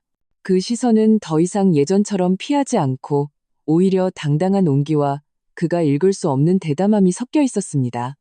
그의 심장이 미세하게 떨렸습니다. 진우는 원래 그녀가 지켜보며 자랐고 서연과 함께하는 것을 지켜본 사람이었습니다. 그의 속을 잘 알고 효심 깊고 다정했습니다. 만약 그와 함께 살 수 있다면 그가 낯선 여자를 만나 어떤 상처를 받을지 이 집이 어떻게 변할지 모르는 것보다 훨씬 나을 것이었습니다. 이 여사의 심장은 점점 더 빨리 뛰었고 손바닥에는 가는 땀이 맺혔습니다. 그녀는 깊은 숨을 들이쉬며 마치 중대한 결심을 한 듯 눈빛이 점차 단호해졌습니다. 그녀는 조용히 발을 신발에서 빼내 맨발로 진우 쪽으로 뻗었습니다. 그녀의 동작은 매우 조심스럽고 느렸습니다. 마치 무언가를 놀라게 할까봐 두려워하는 듯 긴 바지가 그녀의 동작을 가려 겉으로 보기에는 두 사람이 여전히 마주 앉아 평온한 모습이었습니다. 진우는 고개를 숙여 찹쌀 도넛 하나를 집어 천천히 씹고 있었습니다. 식탁 아래의 움직임은 전혀 눈치채지 못했습니다. 이 여사의 발끝이 조금씩 다가가 먼저 진우의 바짓가랑이에 닿았습니다. 그는 짙은 회색 면바지를 입고 있었는데 부드럽고 체온이 느껴졌습니다. 그 가벼운 접촉은 깃털이 수면을 스치는 것처럼 미세한 파문을 일으켰습니다. 이 여사의 심장이 한 박자 멈췄습니다. 그녀는 황급히 동작을 멈추고 진우를 쳐다보았습니다. 그가 아무 반응 없이 여전히 고개를 숙이고 음식을 먹는 것을 보고 조금 안심하고는 다시 조심스럽게 발끝으로 그의 바짓가랑이를 살짝 건드렸습니다. 이번 건드림은 힘은 약했지만 명확한 의미를 담고 있었습니다. 진우의 몸이 갑자기 굳었습니다. 입안에 찹쌀 도넛을 거의 삼키지 못할 뻔했습니다.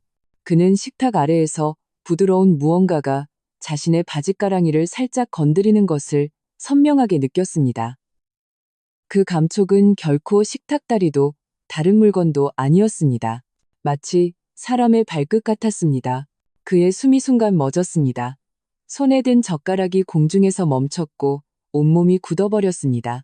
그는 자신의 감각을 믿을 수 없어 무의식적으로 고개를 숙여 식탁 아래를 보려 했습니다.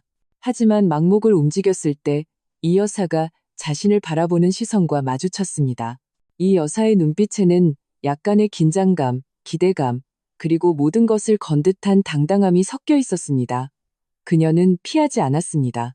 그의 시선을 그대로 받으며 얼굴은 잘 익은 사과처럼 붉었지만 입술은 살짝 다물고 그의 반응을 기다리는 듯했습니다. 진우의 심장이 통제불능으로 뛰기 시작했습니다. 쿵쿵쿵 소리가 가슴 밖으로 튀어나올 것 같았습니다. 그는 마침내 방금 그 행동이 이 여사가 한 것이라는 것을 확신했습니다. 이 인식은 그의 온몸의 피를 들끓게 했고 동시에 당황스러움과 어쩔 줄 모르는 마음을 안겨주었습니다.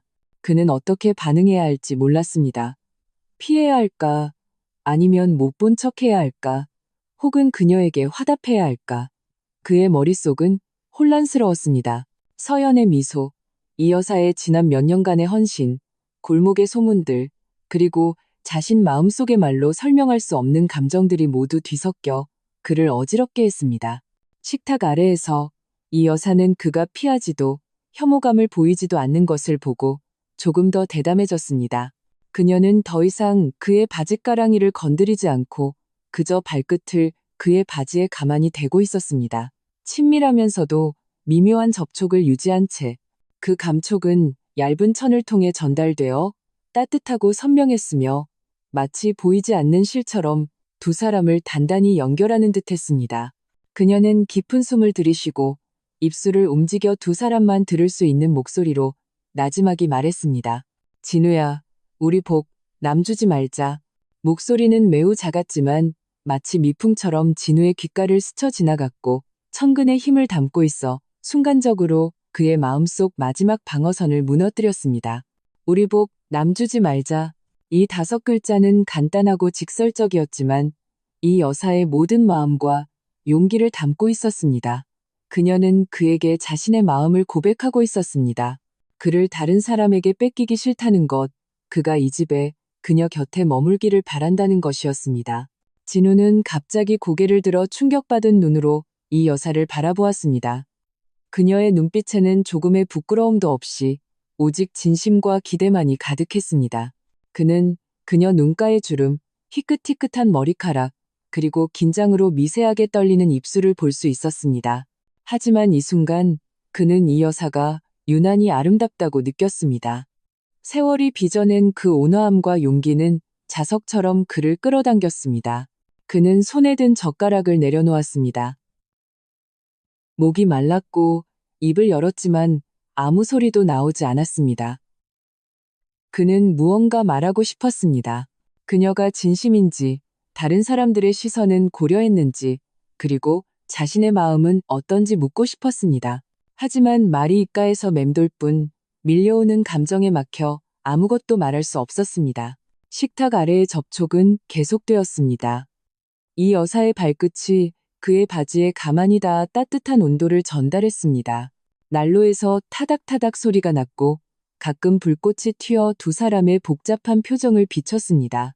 창밖의 눈보라가 어느새 다시 시작되었고 휘잉 부는 바람 소리는 마치 낮은 흐느낌 같기도 하고 그들을 응원하는 것 같기도 했습니다. 이 여사는 그가 말을 하지 않자 마음이 점점 불안해졌습니다. 자신이 너무 충동적이었을까? 그를 놀라게 했을까? 자신이 잘못한 것일까? 이런 생각들이 머릿속을 맴돌아 그녀는 발을 거두고 사과하고 싶어졌습니다. 하지만 그녀가 발을 거두려던 순간 진우의 몸이 살짝 움직였습니다.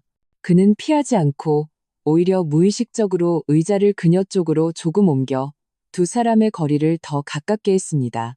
이 미세한 동작은 이 여사에게 안심을 주었습니다. 그녀의 불안했던 마음은 점차 가라앉았고 눈빛의 불안함은 기대로 바뀌었습니다. 진우의 머릿속도 점차 명확해졌습니다. 그는 서연이 떠난 후 이 여사의 묵묵한 동행, 수많은 밤 자신을 위해 켜둔 등불과 데워둔 음식, 자신을 위해 꿰매준 스웨터, 끓여준 삼계탕, 그리고 겨울밤 난로가에서 나눈 따뜻한 대화, 손끝이 스쳤을 때의 설렘을 떠올렸습니다. 그는 자신이 이 여사에게 느끼는 감정이 이미 단순한 효심과 존경이 아니라는 것을 알았습니다.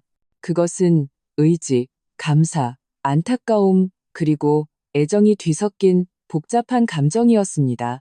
세월의 흐름 속에서 조금씩 뿌리 내리고 싹을 틔웠지만 그가 애써 억누르며 마주하지 않으려 했던 것이었습니다. 그리고 지금 이 여사는 이렇게 용감한 방식으로 그 창호지를 뚫었습니다. 그녀는 우리 복, 남 주지 말자고 말하며 그가 마음속으로 감히 인정하지 못했던 생각을 끄집어냈습니다. 그래, 복은 남에게 주는 것이 아니다. 그는 원래 이 집의 일부였고 이 여사도 이 집의 일부였다.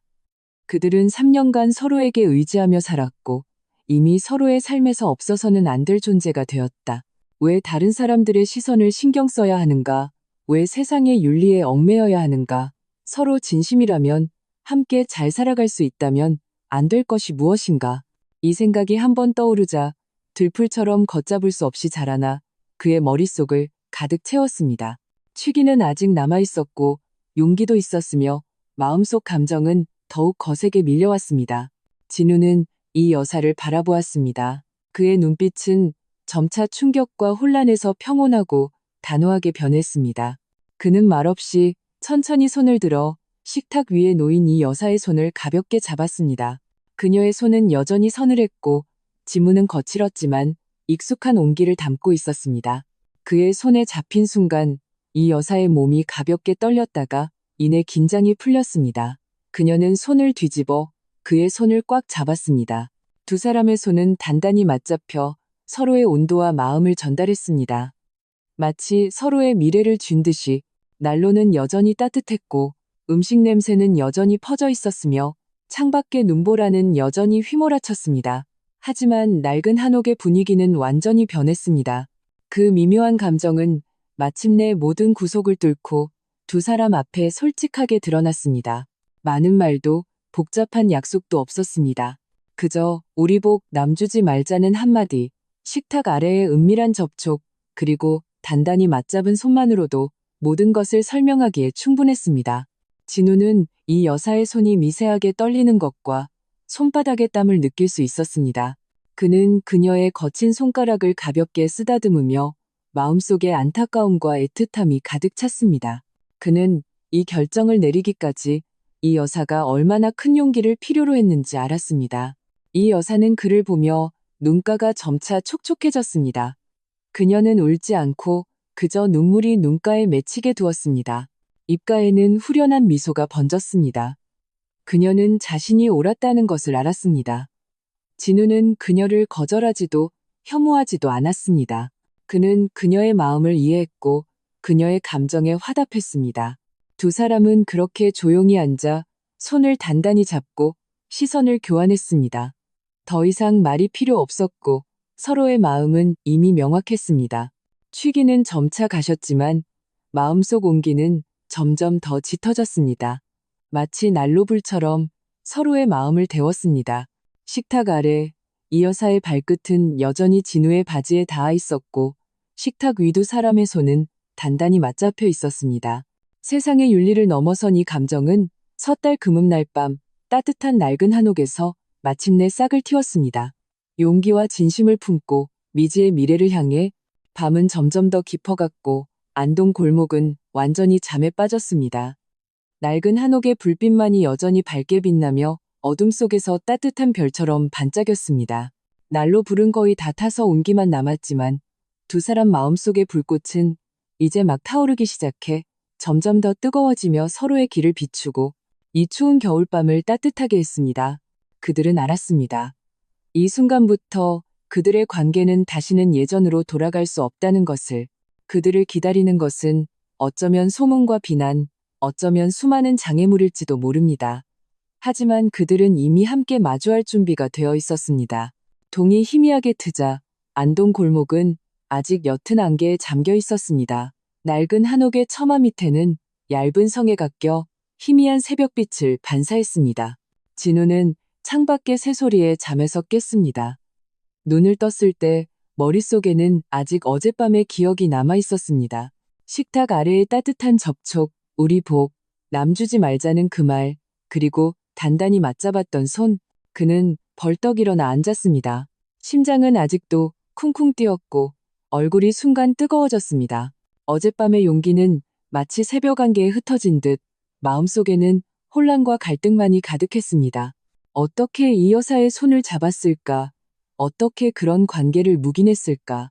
그녀는 서연의 어머니이자 그의 장모님인데 진우는 창가로 다가가 창문을 살짝 열었습니다. 차가운 공기가 밀려들어와 몸을 떨게 했고 정신이 조금 맑아졌습니다. 그는 마당의 앙상한 석류나무 가지, 녹지 않은 잔설을 보며 마음이 무언가에 막힌 듯 답답하고 무거웠습니다. 그는 서연을 떠올렸습니다. 웃을 때 눈가에 지던 보조개, 아팠을 때의 허약한 모습, 그리고 임종 직전 그의 손을 잡고 이 여사를 잘 부탁한다고 했던 말. 만약 서연이 살아있었다면 그와 그녀의 어머니가 함께하게 된 것을 알면 어떻게 생각할까? 자신을 배신했다고 생각할까? 슬퍼하고 실망할까? 이런 생각들이 바늘처럼 그의 마음을 찔러 그를 고통스럽게 했습니다. 그가 이 여사에게 감정이 있는 것은 사실이었습니다. 그것은 3년간 서로에게 의지하며 쌓인 의존과 안타까움, 그리고 매일의 일상 속에서 조용히 싹튼 애정이었습니다. 하지만 이 감정은 결국 비상식적이었습니다. 만약 드러나게 된다면 골목 사람들에게 손가락질 받을 뿐만 아니라 먼 친척들도 결코 인정하지 않을 것이었습니다. 삐걱 소리와 함께 옆방 문이 열렸습니다.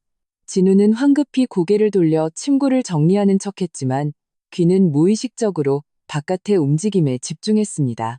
이 여사가 이미 일어나 있었습니다. 그녀는 그 짙은 남색의 개량 한복을 입고 발소리를 죽이며 마치 그를 깨울까봐 두려워하는 듯 했습니다. 그녀는 마당으로 나가 빗자루를 들었지만 평소처럼 낙엽을 쓸지 않고 그저 빗자루를 든 채 서 있었습니다. 눈빛은 약간 멍했습니다. 어젯밤의 대담함은 지금은 마음속 가득한 불안함으로 변해 있었습니다. 그녀는 진우가 정말로 원했는지 아니면 그저 일시적인 술기운에 화답한 것인지 알 수 없었습니다. 만약 그가 후회한다면 어떡하지? 만약 그가 자신을 부끄럽게 생각한다면 어떡하지? 앞으로 두 사람은 어떻게 지내야 할까? 한 지붕 아래 살면서도 낯선 사람처럼 지내야 할까? 이 여사의 마음은 복잡했고 손에 든 빗자루도 거의 놓칠 뻔했습니다. 그녀는 몰래 진우의 방문을 쳐다보며 문을 두드려 그의 생각을 묻고 싶었지만 발이 납덩이라도 단 것처럼 움직이지 않았습니다. 그녀는 좋지 않은 대답을 들을까봐 지금 이 위태로운 균형을 깰까봐 두려웠습니다. 진우는 방 안에서 한참을 있다가 부엌에서 움직이는 소리가 들리자 깊은 숨을 들이쉬고 문을 열고 나갔습니다. 두 사람은 마당에서 마주치고 모두 잠시 멈칫했습니다. 이 여사의 뺨이 순식간에 붉어졌고 시선을 피하며 황급히 고개를 숙여 마당을 쓰는 척했습니다. 일어났구나. 아침 준비하러 가야지. 네. 진우의 목소리는 약간 잠겨 있었습니다. 그도 그녀를 쳐다보지 못하고 그저 고개를 끄덕이며 부엌으로 따라 들어갔습니다. 부엌에는 숭늉의 구수한 냄새가 평소처럼 퍼져 있었지만 분위기는 유난히 어색했습니다. 이 여사는 고개를 숙이고 냄비에 물을 부었고 동작은 약간 뻣뻣했습니다. 진우는 옆에 서서 돕고 싶었지만 무엇을 해야 할지 몰라 그저 어쩔 줄 모르고 바라만 보았습니다. 제가 불 뗄게요. 진우가 먼저 침묵을 깼습니다. 옆에 있는 땔감을 들어 아궁이에 넣었습니다. 아니다, 내가 할게. 이 여사는 무의식적으로 말하고는 이내 부적절하다고 생각했는지 덧붙였습니다. 넌 쉬고 있어. 괜찮아요. 진우는 땔감에 불을 붙였습니다. 주홍빛 불꽃이 그의 얼굴에 비쳤지만 마음속의 어둠을 몰아내지는 못했습니다. 아침은 여전히 숭늉과 밥, 그리고 김치 한 접시였습니다. 두 사람은 원목 식탁 앞에 앉아 각자 그릇을 들고 고개를 숙여 밥을 먹었습니다. 아무도 말을 하지 않았습니다. 마당의 새소리, 바람에 창문이 흔들리는 소리만이 유난히 선명하게 들려 집안의 침묵을 더욱 무겁게 만들었습니다. 진우는 가끔 고개를 들어 이 여사의 표정을 보려 했지만 시선이 마주칠 때마다 두 사람은 약속이라도 한 듯이 피했습니다. 이 여사의 뺨은 계속 붉었고 밥 먹는 동작은 매우 느렸습니다. 마치 무언가를 골똘히 생각하는 듯 했습니다. 아침을 먹고 진우는 자진해서 그릇을 치우고 도망치듯 부엌으로 들어갔습니다. 그는 혼자 있을 공간이 필요했고 자신의 생각을 정리해야 했습니다. 수도꼭지에서 나오는 물은 차가웠습니다. 그는 찬물로 얼굴을 씻으며 자신을 진정시키려 애썼습니다. 그는 회피가 문제를 해결할 수 없다는 것을 알았습니다. 어젯밤의 일은 이미 일어났고 그와 이 여사의 관계는 다시는 예전의 순수한 장모와 사위로 돌아갈 수 없었습니다. 하지만 그가 정말로 세상의 시선, 서연에 대한 죄책감을 무시하고 이 여사와 함께할 수 있을까? 부엌으로 이 여사도 들어왔습니다. 손에 걸레를 들고 식탁을 닦으려 했습니다. 두 사람은 싱크대 옆에 나란히 섰고 거리가 가까워 서로의 옅은 채취를 맡을 수 있었습니다. 진우는 이 여사의 몸이 약간 굳어있는 것을 느꼈고 마음속 죄책감은 더욱 커졌습니다. 어머니, 어젯밤에 진우는 입을 열어 무언가 말하려 했지만 어떻게 시작해야 할지 몰랐습니다. 사과해야 할까, 아니면 확인해야 할까. 그 자신도 알 수 없었습니다. 이 여사의 몸이 잠시 멈칫하고는 황급히 말했습니다. 어젯밤엔 내가 술에 취해서 헛소리를 한 게다. 마음에 두지 마라. 그녀는 진우를 곤란하게 하고 싶지 않아 그렇게 말할 수밖에 없었습니다. 비록 마음은 매우 허전했지만 진우는 그녀의 애써 태어난 척하는 옆 얼굴을 보며 마음이 더욱 복잡해졌습니다. 그는 그녀가 술에 취해 헛소리를 한 것이 아니라 오랫동안 참아온 진심을 말한 것이라는 것을 알았습니다. 그는 잠시 침묵하다가 나지막이 말했습니다. 마음에 두지 않은 거 아니에요. 이 말은 돌멩이처럼 이 여사의 마음 호수에 던져졌습니다. 그녀는 갑자기 고개를 들었고 눈에는 놀라움이 스쳤다가 이내 불확실함으로 바뀌었습니다. 그녀는 진우를 보며 무언가 말하려 했지만 말이 입가에서 맴돌 뿐 다시 삼켰습니다.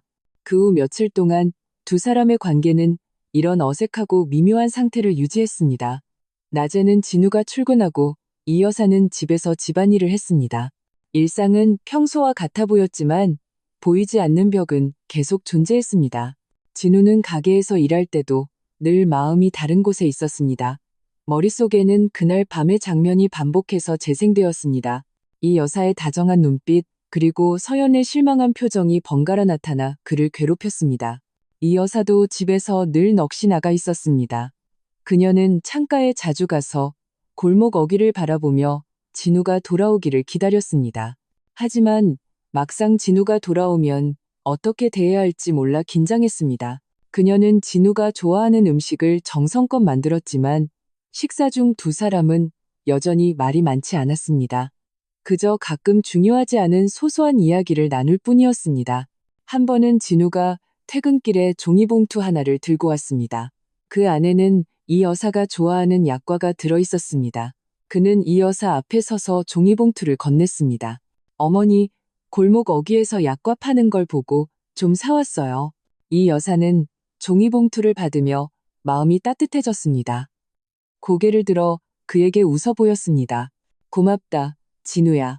이것은 그날 밤 이후 그녀가 그에게 처음으로 보인 진심 어린 미소였습니다.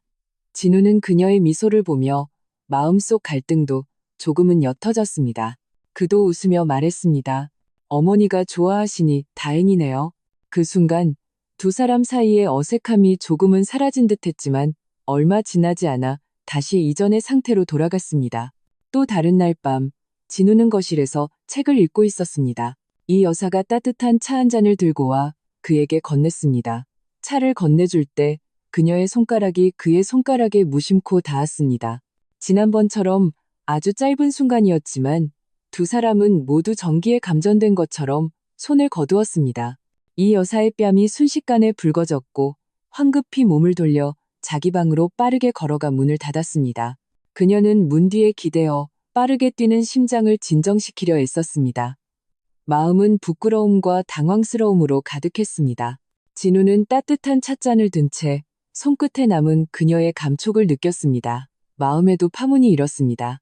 그는 이 여사의 닫힌 방문을 보며 마음속 감정이 다시 솟아나는 것을 느꼈습니다. 억누르려 해도 억누를 수 없었습니다. 그는 자신이 이 여사를 좋아한다는 것을 알았습니다. 그녀의 다정함, 묵묵한 헌신, 그리고 그를 볼 때 눈에 담긴 온기를 좋아했습니다. 하지만 윤리적인 구속과 서연에 대한 죄책감이 보이지 않는 벽처럼 그를 막아 앞으로 나아가지 못하게 했습니다. 이 여사도 방 안에서 뒤척였습니다. 그녀는 진우가 자신에게 감정이 있다는 것을 느낄 수 있었습니다. 하지만 그의 망설임과 갈등도 눈에 보였습니다. 그녀는 그의 걱정을 이해했습니다. 누구라도 그런 상황에 처하면 똑같이 갈등할 것이었습니다.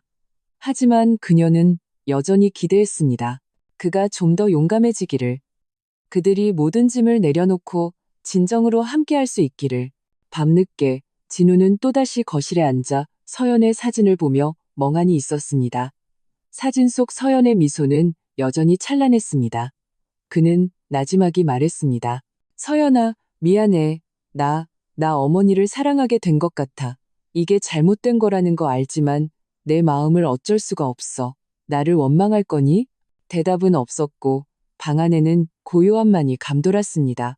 진우는 한숨을 쉬고 식탁 위에 담배를 들어 한 갭이 피웠습니다.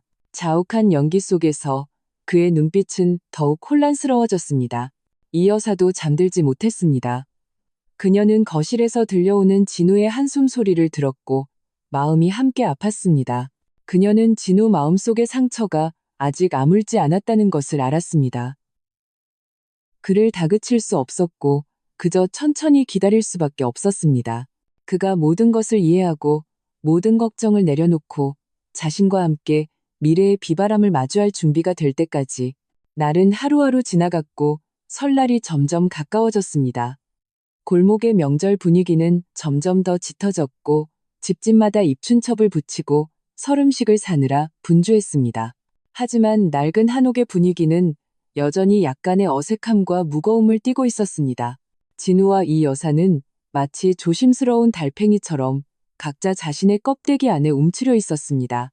서로에게 다가가고 싶어 하면서도 상처받을까봐, 세상의 시선을 마주할까봐 두려워했습니다. 그들의 마음속에는 모두 복잡한 감정이 소용돌이치고 있었습니다. 좋아함, 죄책감, 불안함, 기대감. 마음의 파도는 거세게 일렁이며 잠잠해지기 어려웠습니다. 그들은 모두 기다리고 있었습니다.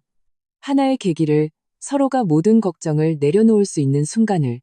그들은 그 순간이 언제 올지, 미래에 무엇을 마주하게 될지 알 수 없었습니다.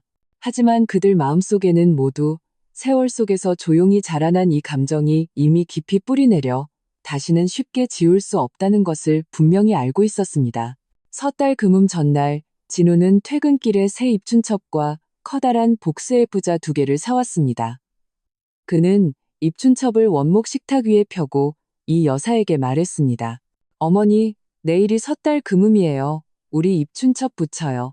이 여사는 고개를 끄덕이며 다가와 함께 입춘첩을 정리했습니다. 두 사람의 손가락이 가끔 스쳤지만 예전처럼 황급히 피하지 않았습니다. 그저 잠시 멈칫했다가 다시 하던 일을 계속할 뿐이었습니다. 창밖에 햇살이 창문을 통해 들어와 입춘첩 위에도 두 사람의 몸 위에도 쏟아졌습니다. 따뜻하고 부드러웠습니다. 진우는 곁에 있는 이 여사를 진지하게 입춘첩을 정리하는 그녀의 모습을 보며 마음속 갈등이 점차 옅어지는 것을 느꼈습니다. 어쩌면 어떤 일들은 서둘러 결정할 필요 없이 순리에 맡기는 것이 좋을지도 모릅니다. 이 여사도 진우의 변화를 느꼈습니다. 그의 눈빛에는 망설임이 줄고 담담함이 늘었습니다. 그녀 마음속의 불안함도 많이 가라앉았고 입가에 저절로 미소가 번졌습니다. 낡은 한옥의 분위기는 마침내 점차 완화되었습니다. 어색함은 여전히 있었고 떠보는 마음도 여전히 있었지만 그보다 더 큰 것은 서로에 대한 이해와 포용이었습니다. 그들은 알았습니다. 미래가 어떻게 되든 그들은 함께 마주할 것이라는 것을, 그리고 그 마음속 것에게 일렁이던 갈등도 천천히 가라앉으며 적절한 시기에 가장 아름다운 꽃을 피우기를 기다리고 있었습니다. 밤은 깊어갔고 안동 골목의 불빛이 점차 밝아져 추운 겨울밤을 따뜻하게 했습니다. 낡은 한옥의 불빛도 유난히 따뜻해 보였습니다. 진우와 이 여사는 거실에 앉아 함께 창밖의 밤 풍경을 보며 가끔 소소한 이야기를 나눴습니다. 분위기는 평화롭고 안락했습니다. 마음의 파도는 여전히 일렁였지만 그 잠잠해지기 어렵던 갈등은 조금의 후련함과 기대로 바뀌었습니다. 그들은 알았습니다. 새해는 분명 다를 것이라는 것을. 설날 밤 안동 골목의 폭죽 소리는 점차 잦아들고 간간히 터지는 불꽃만이 밤하늘을 수놓았다가 순식간에 사라졌습니다. 옅은 화약 냄새가 차가운 공기와 섞여 고요한 골목에 퍼졌습니다. 낡은 한옥에서는 난로불이 아직 온기를 품고 있었고 주홍빛 빛이 치우지 않은 원목 식탁 위의 그릇들을 비췄습니다. 그릇에는 설날 음식의 향기가 남아 있었습니다.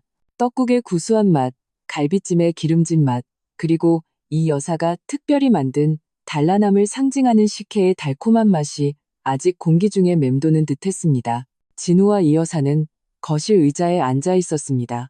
앞에는 따뜻한 차가 놓여 있었고 창밖의 달빛이 커튼을 통해 들어와 바닥에 얼룩덜룩한 빛, 그림자를 만들었습니다.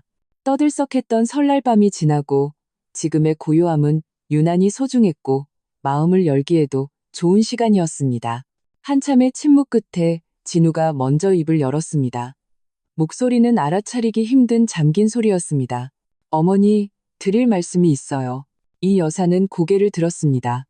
눈빛에는 약간의 기대와 불안함이 섞여 있었습니다. 그녀는 가볍게 고개를 끄덕였습니다. 말해봐라, 듣고 있다. 요 며칠 생각을 많이 했어요. 진우는 찻잔을 들어 따뜻한 차를 한 모금 마시며 마음속의 감정을 진정시키려 애썼습니다. 저는 계속 갈등했어요. 한쪽에서는 서연이에 대한 죄책감, 걔를 배신했다는 생각, 다른 한쪽에서는 어머니에 대한 좋아함과 의지. 저는 우리가 이렇게 되는 게 잘못됐다고 계속 생각했어요. 어머니는 걔의 엄마고 제 장모님이잖아요. 세상의 시선, 친척들의 말들 다 두려웠어요. 그의 목소리는 점점 낮아졌고 눈빛에는 갈등이 가득했습니다. 심지어 제가 집을 나가거나 아니면 다른 사람을 만나서 모든 걸 원래대로 돌려놔야 하나 생각도 했어요. 하지만 어머니가 혼자 창가에 멍하니 앉아 계신 걸 볼 때마다, 저를 위해 해주신 음식을 볼 때마다, 지난 3년 동안 가장 힘든 시기를 함께 해주신 걸 생각하면 차마 그럴 수가 없었어요. 제가 떠나면 어머니 혼자 외롭게 지내실까봐 무서웠고, 또 어머니처럼 진심으로 저를 아껴주는 사람을 다시는 못 만날까봐 두려웠어요. 이 여사는 조용히 들으며 눈가가 점차 촉촉해졌습니다. 그녀는 손수건을 꺼내 눈가를 가볍게 닦고 나지막이 말했습니다. 진우야, 내 걱정 안다. 사실 나도 무서웠어. 남들이 나를 부끄러운 줄 모른다고 할까봐, 내 등 뒤에서 손가락질하며 은혜도 모른다고 욕할까봐, 우리가 이렇게 되면 서연이가 저 세상에서 편히 쉬지 못할까봐. 그녀는 잠시 말을 멈추고 눈빛이 매우 진지해졌습니다. 하지만 내가 더 무서웠던 건 네가 계속 외롭게 지내는 걸 보는 거였어. 서연이가 떠난 후 네가 밤늦게 걔 사진을 보며 멍하니 있는 걸 보고 모든 힘든 일을 혼자 짊어지는 걸 보면서 내 마음이 바늘로 찔리는 것처럼 아팠다. 내가 너를 생각하는 마음은 일시적인 충동도 무언가를 바라는 마음도 아니야. 그저 복은 남에게 주지 않는다는 생각, 너는 원래 이 집의 일부라는 생각뿐이었어. 우리는 3년간 서로에게 의지하며 살았고 이미 단순한 장모와 사위가 아니잖니. 이런 감정이 비상식적이라는 거 안다. 이 여사의 목소리에는 약간의 흐느낌이 섞여 있었습니다. 하지만 감정이라는 게 원래 마음대로 되는 게 아니잖니.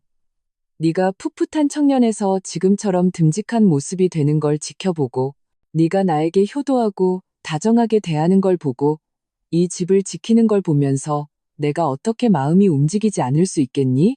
나는 그저 내 곁에 아플 때나 힘들 때 기댈 사람이 있었으면 했고 이 집이 계속 완전했으면 했고 서연이가 우리가 모두 잘 지내는 걸 봤으면 했다.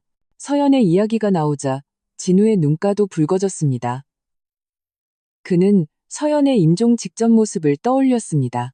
그녀는 그의 손을 잡고 또 이 여사의 손을 잡고 허약한 목소리로 말했습니다. 엄마, 진우 씨, 두 사람 잘 지내야 해요. 나 걱정하지 않게. 그때 그는 서연이 그저 서로를 돌보라는 뜻으로만 생각했습니다. 하지만 지금 생각해보니 어쩌면 서연은 이미 그의 외로움을 그리고 그녀 어머니의 힘듦을 알고 있었을지도 모릅니다. 그녀가 원했던 것은 그가 추억에 갇혀 평생을 사는 것이 아니라 그가 진정으로 행복하고 이 집이 진정으로 따뜻해지는 것이었을 겁니다. 서연이가 알면 이해해 줄 거예요. 그렇죠? 진우는 고개를 들어 이 여사를 보며 약간의 기대를 담은 눈빛으로 물었습니다. 이 여사는 힘껏 고개를 끄덕였습니다. 눈물이 마침내 참지 못하고 흘러내렸습니다. 그럼 우리 서연이는 세상에서 제일 착한 애였어. 걔는 분명 우리가 모두 잘 살기를, 행복하기를 바랄 거다. 너를 원망하지 않을 거고 나도 원망하지 않을 거야. 우리는 배신한 게 아니야. 그냥 걔가 남긴 집을, 서로를 지키는 거야. 진우는 이 여사의 눈물 흘리는 모습을 보며 마음속 마지막 방어선이 완전히 무너졌습니다. 그는 자리에서 일어나 이 여사 곁으로 다가가 조심스럽게 손을 뻗어 그녀를 품에 안았습니다. 이 여사의 몸이 잠시 굳었다가 이내 긴장이 풀렸습니다. 그의 어깨에 기대어 소리내어 울기 시작했습니다. 지난 며칠간의 불안함, 죄책감이 모두 이 순간 터져나왔습니다. 진우는 그녀의 등을 가볍게 두드리며 위로했고 그의 눈물도 참지 못하고 떨어져 그녀의 머리카락 위로 흘렀습니다. 따뜻하고 뜨거웠습니다. 난로의 온기가 집안을 데우고 차향기는 아직 퍼져 있었으며 창밖의 달빛은 여전히 부드러웠습니다. 두 사람은 서로를 안고 울었습니다. 슬픔이 아니라 후련함, 해방감, 그리고 마침내 모든 걱정을 내려놓은 후의 담담함이었습니다. 어머니, 죄송해요. 너무 오래 기다리게 해서. 진우의 목소리는 흐느꼈습니다. 이제 다시는 어머니 불안하게 하지 않을게요. 외롭게 하지 않을게요. 남들이 뭐라고 하든 어떻게 보든 상관없어요. 중요한 건 우리가 함께 잘 살아가는 거예요. 이 여사는 고개를 들고 눈물 젖은 눈으로 그를 보며 후련한 미소를 지었습니다. 그래, 우리 잘 살자. 남들이 뭐라고 하든 우리는 함께 있는 거야. Now. 그녀는 손을 들어 진우의 얼굴을 가볍게 쓰다듬었습니다. 손끝은 눈물에 젖어 서늘했지만 부드러운 힘이 가득했습니다. 진우야, 이제 우리는 서로에게 가장 가까운 사람이야. 내가 너를 잘 돌봐줄게. 예전처럼, 아니, 예전보다 더 잘. 진우는 그녀의 손을 잡아 손바닥에 꽉 쥐었습니다. 눈빛은 단호하고 진심이 담겨 있었습니다. 저도 어머니 잘 모실게요.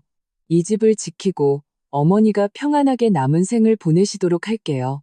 두 사람은 서로를 보며 웃었습니다. 얼굴에는 아직 눈물이 걸려 있었지만 미소는 유난히 찬란했습니다. 마음속의 윤리적 걱정, 세상의 족쇄는 이 순간 모두 사라졌습니다. 그들은 이 감정이 비난을 받을 수도 많은 장애물에 부딪힐 수도 있다는 것을 알았습니다. 하지만 서로를 믿고 서로를 지지한다면 어떤 것도 그들을 무너뜨릴 수 없을 것이었습니다. 창밖의 불꽃이 다시 한 송이 터졌습니다. 찬란한 빛이 밤하늘을 밝혔고 창문을 통해 두 사람의 얼굴도 비쳤습니다. 그들의 눈빛에는 더 이상 이전의 갈등과 불안함이 없고 오직 가득한 온기와 미래에 대한 기대만 있었습니다. 진우는 이 여사를 부축해 일으켜 서연의 사진 앞으로 갔습니다. 사진 속 서연의 미소는 여전히 찬란했고 마치 그들을 축복하는 듯 했습니다. 서연아, 고마워. 진우는 나지막이 말했습니다. 앞으로 내가 엄마랑 함께 이 집 잘 지키고 잘 살아갈게. 걱정하지 마. 우리 모두 잘 지낼 거야. 이 여사도 사진을 향해 나지막이 말했습니다. 서연아, 엄마랑 진우랑 서로 돌보면서 너 실망시키지 않을게. 너도 저기서 잘 지내야 한다. 말을 마치고 두 사람은 서로를 보며 미소 지었습니다. 마음속 마지막 한 조각의 죄책감도 사라졌습니다. 그들은 서연이 분명 어딘가에서 그들을 위해 기뻐하고 있을 것이라고 믿었습니다. 난로 불은 거의 다 타서 집안의 온도는 천천히 내려갔지만 두 사람 마음속의 온기는 점점 더 짙어졌습니다. 진우는 이 여사를 방으로 모셔다 드렸습니다. 방문 앞에서 이 여사는 걸음을 멈추고 돌아서서 그를 보며 부드러운 눈빛으로 말했습니다. 진우야, 잘 자라. 안녕히 주무세요, 어머니. 진우는 웃으며 그녀가 방으로 들어가는 것을 보고 자기 방으로 돌아갔습니다. 침대에 누워 진우는 평소처럼 잠 못 이루지 않았습니다. 눈을 감자 이 여사의 다정한 미소, 서로를 안고 울던 장면, 그리고 서연의 찬란한 미소가 떠올랐습니다. 마음은 평온하고 안락했습니다. 갈등도 죄책감도 없이 오직 가득한 행복감만이 있었습니다. 그는 이 순간부터 그의 인생이 새로운 시작을 맞이할 것이라는 것을 알았습니다. 그는 더 이상 외롭지 않았습니다. 그에게는 이 여사의 동반과 이 완전한 가정이 있었습니다. 미래에 어떤 일이 닥치든 그는 마주할 용기가 있었습니다. 이 여사도 침대에 누워 금세 잠이 들었습니다. 꿈에서 그녀는 서연을 보았습니다. 서연은 웃으며 그녀에게 말했습니다. 엄마, 진우 씨 돌봐줘서 고마워요. 두 사람 행복해야 해요. 그녀는 또 진우를 보았습니다. 그는 그녀의 손을 잡고 마당의 석류나무 아래를 산책하고 있었습니다. 석류꽃이 활짝 피어 마치 붉은 구름 같았습니다. 날이 점차 밝아졌습니다. 설날 다음 날 아침에 햇살이 창문을 통해 낡은 한옥 안으로 쏟아졌습니다. 따뜻하고 밝았습니다. 진우가 일어났을 때 부엌에서 익숙한 소리가 들려왔습니다. 그는 부엌으로 들어가 이 여사가 아침을 준비하는 것을 보았습니다. 햇살이 그녀의 몸에 비쳐 금빛으로 빛나게 했고 유난히 다정해 보였습니다. 일어났구나. 이 여사는 돌아보며 그에게 환한 미소를 지었습니다. 그 미소에는 더 이상 이전의 불안함과 어색함이 없고 오직 가득한 행복과 담담함만이 있었습니다. 네, 너.